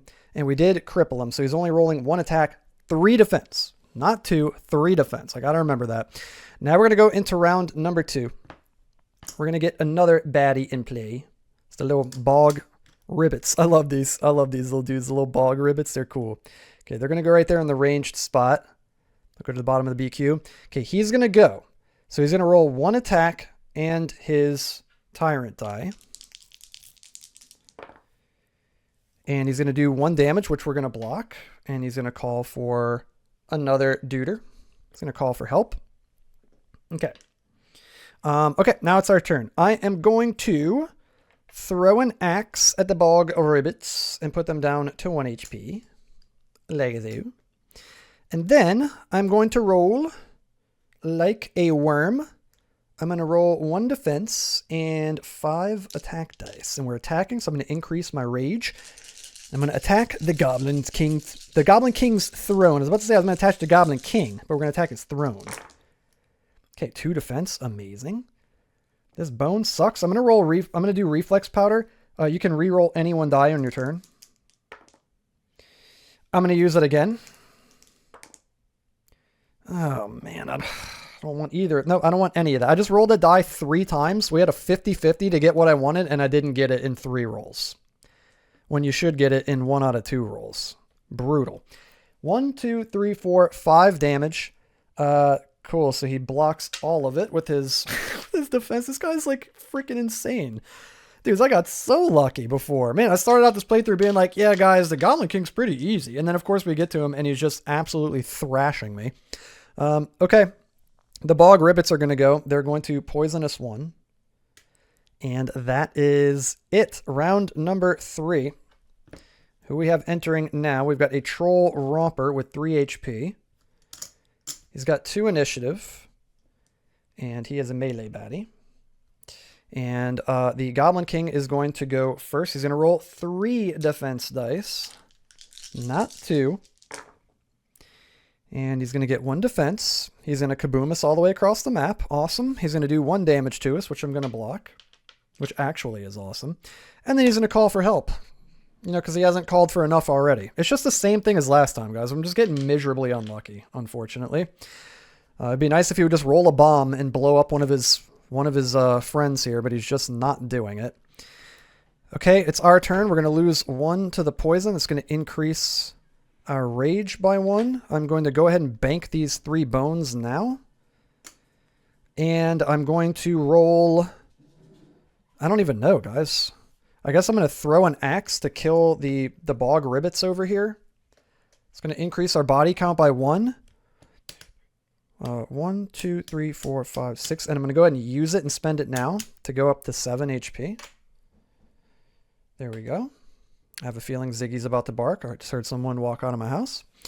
And then I'm going to go 1, 2, 3, 4. I'm going to roll 1 defense. Kind of wish I had a 3rd defense, honestly. 1 defense. I've got 2 decks left. I'm going to roll like a worm and 1 attack. And I'm not sure who I'm targeting yet. We can decide after with the neural implant. Guys, come on, man. It's a 50-50 to roll what I want. And I've rolled it 4 times and failed every time. My God. 1 damage. I guess I'll do... Oh, you know what, guys? I goofed up earlier. When I did that 5 damage, it was supposed to be to his throne. It was supposed to be to his throne. Guys, I am so sorry, guys. I really am. I really am. For those of you who are patient and understanding that I'm a human being and I make mistakes and I'm not perfect and you're still here, I appreciate you. I appreciate you.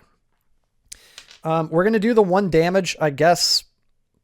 It doesn't even matter. I'm not even going to do it. It doesn't even matter because if I do it to him and I take away his 1, he can re-roll and potentially get a 2. So I'm going to leave it at that. And the reason that I put his defense back is because I wasn't supposed to deal the 5 damage to him on that last turn. I was supposed to deal it to the 3 health that he had on his throne. So he would have kept all of his defense. And then this turn I'm dealing 1 damage, but I could deal... Yep, there go the dogs. Absolutely losing their minds. If I deal 1 to him, he's got thick skin, so it's not going to do anything. And if I deal it to him, he's just going to block it with his defense anyway, so it's not going to matter. So then, and I'm so sorry about the barking, guys. Ziggy is getting super excited. I did warn you. I knew it was going to happen. So we've got the yellow dude here. It is the troll. What is this guy? It's the troll romper. So he is going to roll 1 attack. Let's go ahead and attack. And he's going to do 2 damage, and we're going to block that 2 damage right here with our 2 defense. Nice. There we go. Okay. That's the end of the round. We're going to go into round number 4. And we're going to get another baddie in play, and it's going to be a bog frog with 4 HP, like so. And we're going to put this down here, like so. And it's going to be the old Goblin King's turn first. So he's going to roll 1 attack and his tyrant die. And he does 2 damage. We're going to block 1, and he's going to hit us for 1. There we go. And he's also going to call for help. Dude, Ziggy is going crazy, guys. I am so sorry. I've never heard him pop off that much. There must be somebody here. Okay, so he's gonna deal the 1. We got this dude here. Oops, I wasn't supposed to flip him. I don't know why I flipped him. Okay, it's gonna be our turn now. I'm a little discombobulated with all the barking and the commotion. Let's do 2 defense. And we've got 5 dexterity left. I'm gonna roll 4 attack. And I'm gonna roll like a worm. I don't know who I'm targeting yet. I really like this neural implant thing. It's cool. That I can decide after the fact. I also have to remember to use the Spirits of Ebon if this bog frog tries to poison us. Okay, so cool. I got a bone with one of my defense dice, which I really needed. Guys, you can't make it up. I rolled a bone again with like a worm. That's 5 times in a row that I've lost the 50-50. Go ahead and look up those odds. 1, 2, 3, 4, 5 damage. I'm just going to put it on this dude. Yeah, I'm just going to put it on the... No. Yeah. I'm going to put it on the bog frog and just kill him. Yeah, I'm just going to go ahead and kill him. We're going to get 1 to our body count, which I'm going to use immediately, which is going to heal us for 1. And we'll just get rid of that guy. We'll put that down there. Okay, there we go. There we go.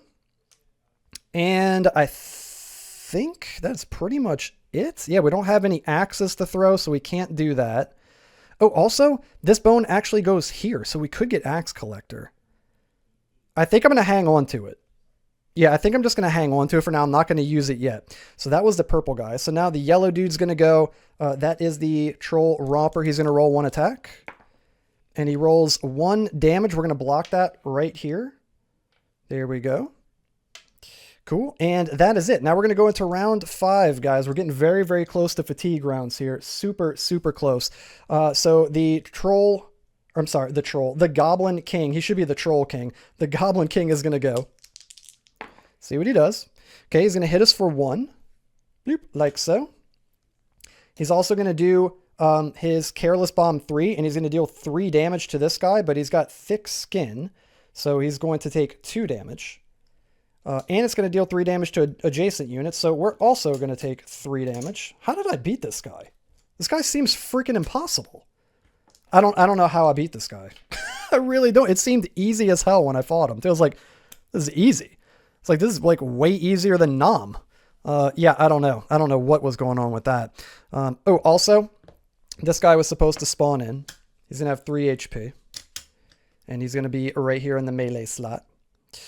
Okay, the Goblin King took his turn. He just whopped on us. It's going to be our turn now. Guys, I don't know if we're going to be able to do this. Honestly, I don't know if we're going to be able to do it with how unlucky I get when I roll dice. But we're going to try. I'm going to roll like a worm again. This is 0. Roll like a worm again. Finally, we got the freaking 2 poison armor. Hopefully it's not too late. I'm going to put this bone here. I'm going to spend all of these. And we're going to recoup 4 health that I desperately need. And we're going to go back up to 7 HP. It's something. We got another defense. And 2, 3, 4, 5 damage. I mean, I don't know, dudes. It's like I need to start hitting him, but I honestly don't know, guys. I honestly don't know. I think I'm just going to put the 5 damage on him. He blocks 1 with thick skin and takes 4, and then he's dead. We get 1 to our body count, which I'm going to use immediately to heal back up to full at 8. And guys, we have killed every 1-point baddie in the freaking game. That's how long this has gone on for. That's how many guys he's called in with his tyrant die, with the call for help action. That's ridiculous. Okay. I think that's it for us. Yeah, we spent that. Yeah, that's going to be it. I'll move this over here. So that was the purple dude. The yellow guy is going to go. He's going to roll 1 attack die. He rolls a freaking 2. He rolls the best thing he can roll. Dude, this game's going to drive me insane. I love it, but my God, my luck is ridiculous. There's 1, 2 on this die, and of course he rolls it to hit me, guys. You can't make it up. It's insane. Okay, we're going to move into fatigue rounds now. We're all going to take 1 damage. There we go. So at least maybe this will start whittling down the Goblin King. That dude is dead. Holy crap, guys. The Goblin King is going to go. He's going to roll 1 attack in his tyrant die. He's going to do maximum damage. I'm getting really frustrated, dudes. If he beats us, I don't even know if I want to go another day and fight this guy. I'm getting so unlucky. Again, there's only 1, 2, and both of them just rolled it. He's going to call for help. We're going to have to shuffle up all of these. This game is putting me through it right now. Ooh, it's tough to shuffle these, too. Here, I'll do this thing that I did earlier. Stack them like this. Yeah, let's see if we can actually manage to do this, guys. I thought Drellin was impossible, and we managed to take him down. Or not Drellin, Gendrix. And, yeah, I thought the Goblin King was easy. Until today. Of course, it's the content creator curse. When you go to show people something and you hit the record button, everything bad that can happen will happen. Okay, we're going to put those over there like so. So yeah, he rolled his thing, so he's going to get another one because he calls for help. Absolutely freaking insane. Okay, and then it's our turn. We're at 1, 2, 3, 4 HP. We've got no body count left. Oh, also when he hit me, I want to poison him too. When he hit me, I want to put a poison 2 on him. And there we go. That is preposterous, guys. I'm going to roll 2 defense and 5 attacks. And maybe I can roll a 2. Can I roll all 2s whenever I go? Can that be a thing that happens? Or is that just when they roll? Okay, I got 1 2. Oh my gosh, I got 2 2s for defense. That's amazing. 2, 3, 4, 5, 6 damage. He's going to block 5 of it. Absolutely insane. And take 1. I'm starting to see some kind of light at the end of the tunnel. Also, I want this 1 chip underneath him like this. 1, 2, 3, 4, 5, 6, 7. Guys, he's got 7 health left. He's got 7 health remaining. This dude is gone. And that is it. That is the end of the round. We're going to go into the next round here. We're each going to take 1 damage. I need to heal desperately. At least I have some defense on me right now. Okay, at the start of the round, we're going to get this troll brute. He's going to have 3 HP. He is going to get posted up right here. There we go. This dude's going to go first. The old troll, I keep calling him the Troll King. The Goblin King is going to get 3 defense, 1 attack, and his tyrant die. He's going to take 2 true damage from the poison. He's down to 4, guys. This might actually be the round. Please. Okay, he gets 2 defense. He does freaking kaboom and blasts us across the map. He does 1 damage, which we're going to block here. Thankfully, we got a lot of defense last turn. And he's going to call for help. Who would have thunk it? And then it's going to be our turn for old Tantrum here. Okay, let's see. Let's see. I've got no axe collectors left, so I'm going to have to move. I have to move. I'm going to go 1, 2, 3, 4, and I've got 3 attack dice I can roll. Let's go and attack. We did 3 damage. I'm going to do it to the Goblin King. So 2, and then 1 to his health. It's going to put him down to 3. Like so. Okay. Then we're going to go to the Troll Brute's turn. He's going to roll 1 defense, 1 attack. He gets 1 defense. He does 1 damage. We block it with our defense. And that is the end of the round. We're going to go into the next round. There's another dude entering the battle, guys. This is so crazy. This is so crazy. Even though I'm getting a little frustrated with my bad luck, it's just the bad luck. Like, when it happens over and over and over and over and over, it's like, okay, man, come on. Come on, dude. I'm still having a freaking blast, though, regardless. I love this game. I just wish my luck was a little bit better. Okay. So we've got a tipsy troll entering in. We're all going to take 1 damage from fatigue. I am at 2 health, guys. And so is the Goblin King. We are both at 2 HP. As a matter of fact, everyone on the battle mat right now is at 2 HP. All of us. All 4 of us.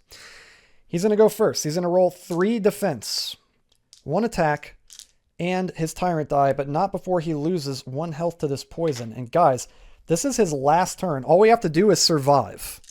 We just have to survive. It's going to be a tall order here. At least we'll get to go before the other 2 guys.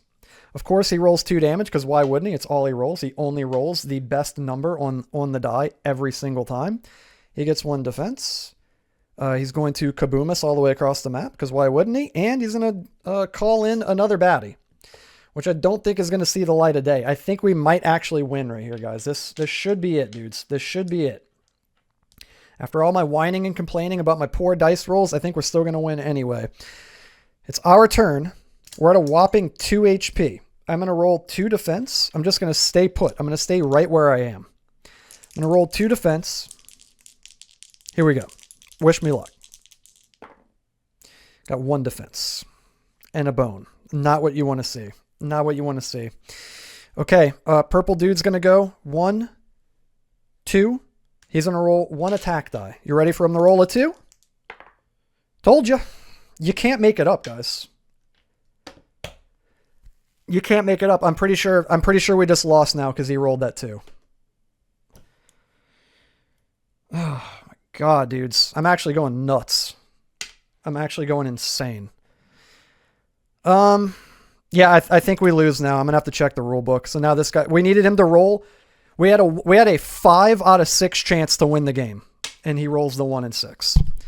This dude's going to go 1, 2 over this way, and that's the end of the round. And then at the start of the next round, we're going to put this dude in, and I think I just die now. I'm not sure. I need to check the rule book to see if when the tyrant dies, if we just automatically win the game or if we're knocked out at the same time. Because now at the start of the round, we're all going to take 1 true damage. Like so. Sorry I'm getting so frustrated, guys. My luck is just so annoying sometimes. It's like to have the enemy roll a 2 when it's the best thing they can roll, like 4, 5 freaking times in a row, and especially when we're about to win the game. It's very frustrating. Okay, so I got knocked out and the Goblin King got knocked out. Let me grab the rule book. And we're going to see here. We're going to see what happens if we both get knocked out at the same time. Hopefully it mentions that in the rulebook. I imagine it does. Hopefully we can find it fairly easily. Knocked out, page 20 and 29. Okay, so let's peruse for a second. 20, knockout. It also says 29. Getting knocked out. Getting KO during battle is going to happen to you. It's not unusual, especially if you get a nasty roll.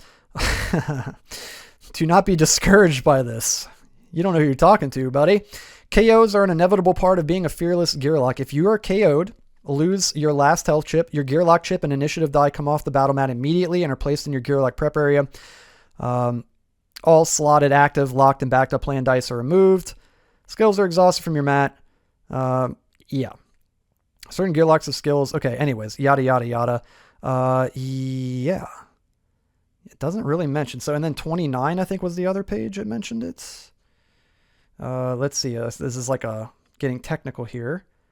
Attacking, baddie active stacks, breaking corrosive.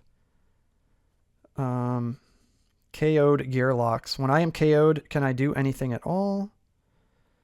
That's not really what I want to know. When KO'd, you've been knocked out and cannot contribute to the battle any longer unless you are revived. Usually when a player is KO'd, they become the person that rolls for and moves the baddies. This helps move the battle along, or it's time to get yourself some popcorn. I am not 100% certain, guys. I'm not 100% certain. I'm going to check on BoardGameGeek.com real quick to find out what happens if you get knocked out at the same time as a tyrant. Give me 1 second. So I found the ruling, and unfortunately, at least one Gearloc has to be standing at the end of a battle in order to win. So guys, we had a 5 out of 6 chance to just win the game, and we rolled the 1 in 6. And yeah, we didn't do it. So we've got literally one last attempt at this, dudes. This is it. This is the final attempt. We've made it this far. Every ounce of my being literally wants to stop playing the game right now. I'm really frustrated, but we're going to keep going. We've got this far, and I'm not going to cheat you guys out of this experience. We've made it this far. We may as well keep going and try to freaking take this guy down. This is ridiculous, dudes. Maybe the third time will be the charm and we'll actually get like moderate normal person luck and not roll the absolute worst thing every single turn imaginable. Let's see if that can be a thing that happens. We've got one last shot at this. 1, 2, 3, 4, 5, 6, 7, 8, 9. Boom. There we go. Yeah, I apologize, guys. I apologize. I'm getting so frustrated. I'm just frustrated. I'm a human and I'm frustrated, man. I can only take so much bad luck before it starts getting really, really frustrating and annoying. To have a 5 out of 6 chance to just win the game and, of course, roll the 1 in 6 after I had already rolled a bunch of unlucky rolls prior to that is extremely annoying. Obviously, we rest and recover at the end of that last day before we go into the final day here at day 12. I'm going to go ahead and set up right here. And unfortunately, we got unlucky all 3 times. There are 2 5s on this die. There's 2 5s. So we had twice the chance to roll a 5 as the enemy does to roll a 2 on an attack dice, and we've rolled it no times, and they've rolled it, I think, 4 out of the last 5 times they've rolled an attack dice. Okay, so he's going to get to go first again. He's going to roll 2 attacks, 3 defense, and his tyrant die. This is it, guys. Win or lose, whatever happens, that's what happens. Let's see. Okay, he's going to get 2 defense to start out. He rolled a couple of bones, so he's going to kaboom us across the map. And then he is going to do 2 damage. We're going to go to 1.4. It's making it harder each time too, because now we have no axe collector and no body count coming into this fight. And he's going to kaboom for 3. So he's going to hit himself for 3, but luckily we're not standing next to him, so we're not going to take that damage, which is nice. I wish I had a ranged Gearloc right now. Like I really want to get Gilly. He's one of the expansion Gearlocs. I think he's going to be the first one that I get. I want to get him because he's got like ridiculous attack stats and he's ranged. So he would be really good against the Goblin King because you don't have to stand adjacent to him. So his careless bomb thing will only work if you've got like baddies stood adjacent to you, which I guess, could happen pretty frequently, but either way. Okay, so now it's our turn.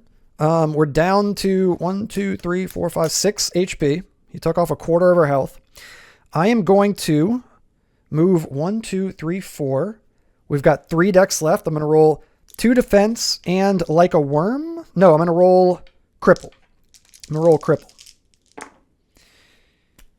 Oh my god, dudes. I'm going to literally lose my mind, guys. I have the worst luck in the world, dudes. We just rolled 3 bones. We just rolled 3 bones. All right, round 2. The Goblin King gets to go. He's going to roll 2 attacks, 2 defense, and a tyrant die. I'm sorry I'm so bummed, guys. I know it's not fun to watch somebody who's like being a grump. I don't know, I'm grumpy. Guys, I quit, guys. That's it. I'm done. I'm done. He just rolled 4 defense. There's no way we're going to beat him. I can't quit on you guys like that. Let's just let him actually kill me. You already know he's going to. If by some absolute miracle I'm able to beat him, it would be insane. But I really just want to quit right now so badly. It's our turn. I'm going to roll 2 defense. And I'm going to roll 5 attacks. Actually, I'm going to roll cripple, like a worm, and 3 attacks. And I'm going to increase my rage since we're attacking. Okay, we got 2 defense, 1 defense. I rolled a bone again with cripple. I rolled a bone with like a worm. My god, dude. Dudes, I'm literally going insane, guys. 2 damage, I guess. We'll do it to his throne here. My god, guys. It's ridiculous. The enemies roll the best numbers they can roll, and I roll the worst every turn. How does that happen? Okay, my goodness. That is it. It's the end of the round. We're going to go into round number 3. We're going to get this dude out. There we go. We got a bog frog.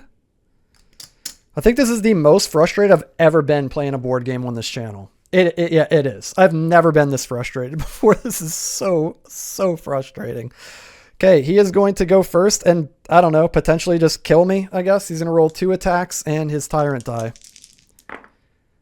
Okay, he's going to do 2 damage. I can block that. Finally, a little glimmer of hope. He's going to call for help. That just fell off the table. Hold on, let me grab that. Here we go. Going on a rescue mission. Okay, we'll put that guy right there. There we go, dudes. Okay, let's see. I am going to roll a defense. I'm going to roll like a worm and cripple again. Can I do that? Can that be a thing that happens in the universe? Can I roll these and then like actually get one of the good things on? I'm going to roll 4 attack as well. Let's go ahead and attack. I'm going to increase this by 1.8 because we're attacking. Thank you. My God, we got 2 poison armor. We got cripple. We got 1 defense. 1, 2, 3, 4 damage that I'm going to put onto him. Or I'm going to target his throne. So we've destroyed his throne. So now we're just dealing with the Goblin King himself. We can actually target him now. And his 6 maximum freaking defense that he rolled. It's insane, guys. I'm glad you guys get to witness the preposterous bullcrap that I have to deal with my luck, dude. My bad luck does not stop at the game table, guys. It extends to every aspect of my life. I should have a camera on me 24/7. You'd be like, God, this poor guy. Okay, and to be fair, guys, I'm very fortunate too in a lot of ways. I'm kind of kidding, but man, it's brutal. Okay, I'm going to do execute, and execute a 1-point baddie and get the hell out of here, bro. It's going to give us 1 to our body count, which I'm going to spend immediately to heal 1. Like so. We're at 1, 2, 3, 4, 5, 6, 7. There you go. So yeah, so if you deal with stuff like this too, man, you're not alone, guys. If you want to feel better about your life, just watch a game night video and be like, damn, this guy's really unlucky. Okay. Yeah. I think that's it. I think that's it, guys. Round 4. We've got another baddie entering the battlefield. We've got a stone, or we got a clay golem, rather. Pretty annoying. Damn, and I just spent my freaking execute rage die. Damn, dudes. Oh, well. What do you know? Of course it's him. It's probably the worst one we could have gotten, so of course we got it. The Goblin King is going to go. He gets only 1 attack die now because he's crippled. Okay, he's going to do 3 damage with his bomb thing. So 1, 2, 3 to this guy. We're going to block 2 of it and then take 1. Okay, at least we're able to defend a little bit against that. He also does 1 damage to us. And then I'm going to spend my Like a Worm die to put poison 2 on him. There we go. Okay, cool. And then it is our turn. It is our turn. What are we at? 5? 1, 2, 3, 4, 5. Yeah, we're at 5. I'm going to roll 2 defense, 5 attacks. Okay, we're going all out, dude. 2 defense, 5 attacks. Let's see what we can get done here. Come on, baby. Hook me up, bro. Okay, we got a whopping 1 defense. 3 bones. Cool. 5. I'm going to hang on to that for now, I think. We did 4 damage. I guess I'm going to put it onto the Goblin King. We'll remove 4 defense from him. And I'm not going to use that other bone. Okay. Yikes, guys. The purple dude is going to go. He is going to roll 1 attack. And he does 1 damage, and we're going to defend. Okay, there we go. Nice. Not too bad. Then we're going to go into round number 5 here. He finally used his bomb for once. I was like, wait, why is there not another guy? It's like he finally rolled his bomb. Okay, the Goblin King's going to go. He's going to take 2 true damage from the poison. I feel like a Worm is really useful against this guy because he armors up so heavily. So you can get like 3 free damage on him if you get the 2 poison armor. He's going to roll 2 defense, 1 attack, and his tyrant die. Okay, he's going to get 1 defense. He's going to do kaboom and blast us to the furthest possible spot away from him. And then he's going to inflict 2 damage. We're down to 3, and I think the writing is on the wall, guys. I probably could have saved this all like 15 minutes and just quit earlier, but I wanted to at least try. There we go. He's going to call for help as well. Okay, and now it is our turn. 1, 2, 3. I am going to expend... Oh, I've got to roll first before I do my backup plan. I'm going to actually... Oh, no. Stay put. It's kind of bad. If he does the bomb thing, though...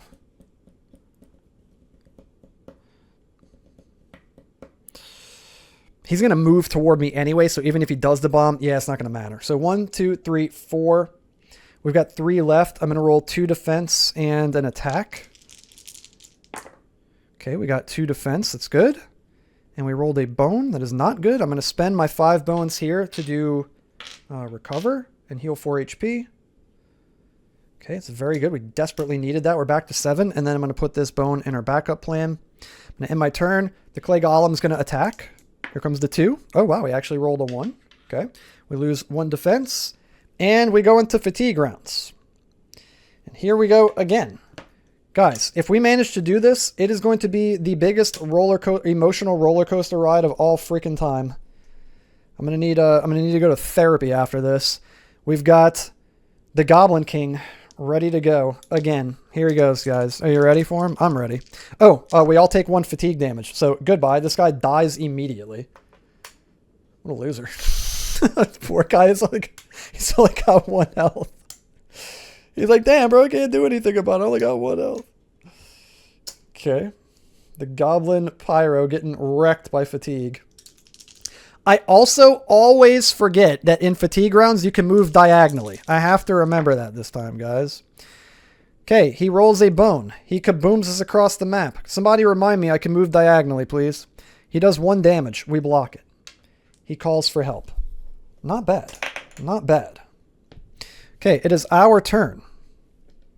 I can move diagonally, guys. Thank you for reminding me. 1, 2. I've got 5 dexterity left. That might have made a difference in those other rounds. Let's go and attack.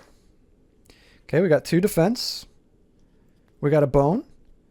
We did 2 damage. Is it even worth doing it to the... Goblin King? I guess. Yeah, I'll do 2 damage and knock off his... I don't want to... his defense. I don't want to do it to him because he's got break. I want him to just do his careless bomb and blow that dude up, honestly. Yeah. Okay. Also, did I forget to take away his 1 health from his poison? I feel like I did. I think he was supposed to take 1 damage from poison that turn. There we go. Okay. The clay golem's going to go. He rolls a bone and does absolutely nothing. You love to see it. Okay, we're going to go into the next round. And we've got a troll romper here with 3 HP. He is a melee baddie. Yeah, he's going to go to the bottom. Perfect. Okay, we're each going to take 1 damage. Bloop. Bloop. Bloop. This dude is dead. Get out of my town. Bro. There we go. And then 1 to the old Goblin King. He's at 4 HP, guys. We might be able to do this, dudes. We might be able to do it, man. This will be a good lesson in perseverance, if anything. Okay, he's going to go. He's going to roll 2 defense, 1 attack, and he's going to roll his tyrant die. Forgetting anything? I feel like I keep forgetting to do a lot of stuff. I'm flustered. He's going to go. He gets 3 defense. That's not great. He does 1 damage, but we block it. And he is going to call for help. Okay, it is our turn. We don't have to move, finally. We're just stood right next to him for once. We can roll a defense and 6 attack dice. Holy crap. Can we just do a lot of damage right here? Please? Please. Okay, we rolled almost half of them as bones. Got a bunch of bones. We did 2, 3, 4, 5 damage. So there goes his 4 defense and then 1 damage. Guys, I think we might actually do it. I think we might actually do it. Holy crap. Holy crap. Okay. Wowzers. It is the Troll Brute's turn, or the Troll Romper's turn. He's going to do 1 attack. He rolls a 2. He rolls the 1 and only 2 on the die, so we're going to take 1 damage. It's freaking insane, guys. It's insane. Okay, next round, we're going to get this guy in. He's going to have 2 HP. He goes in a ranged slot. We're each going to take 1 damage from fatigue.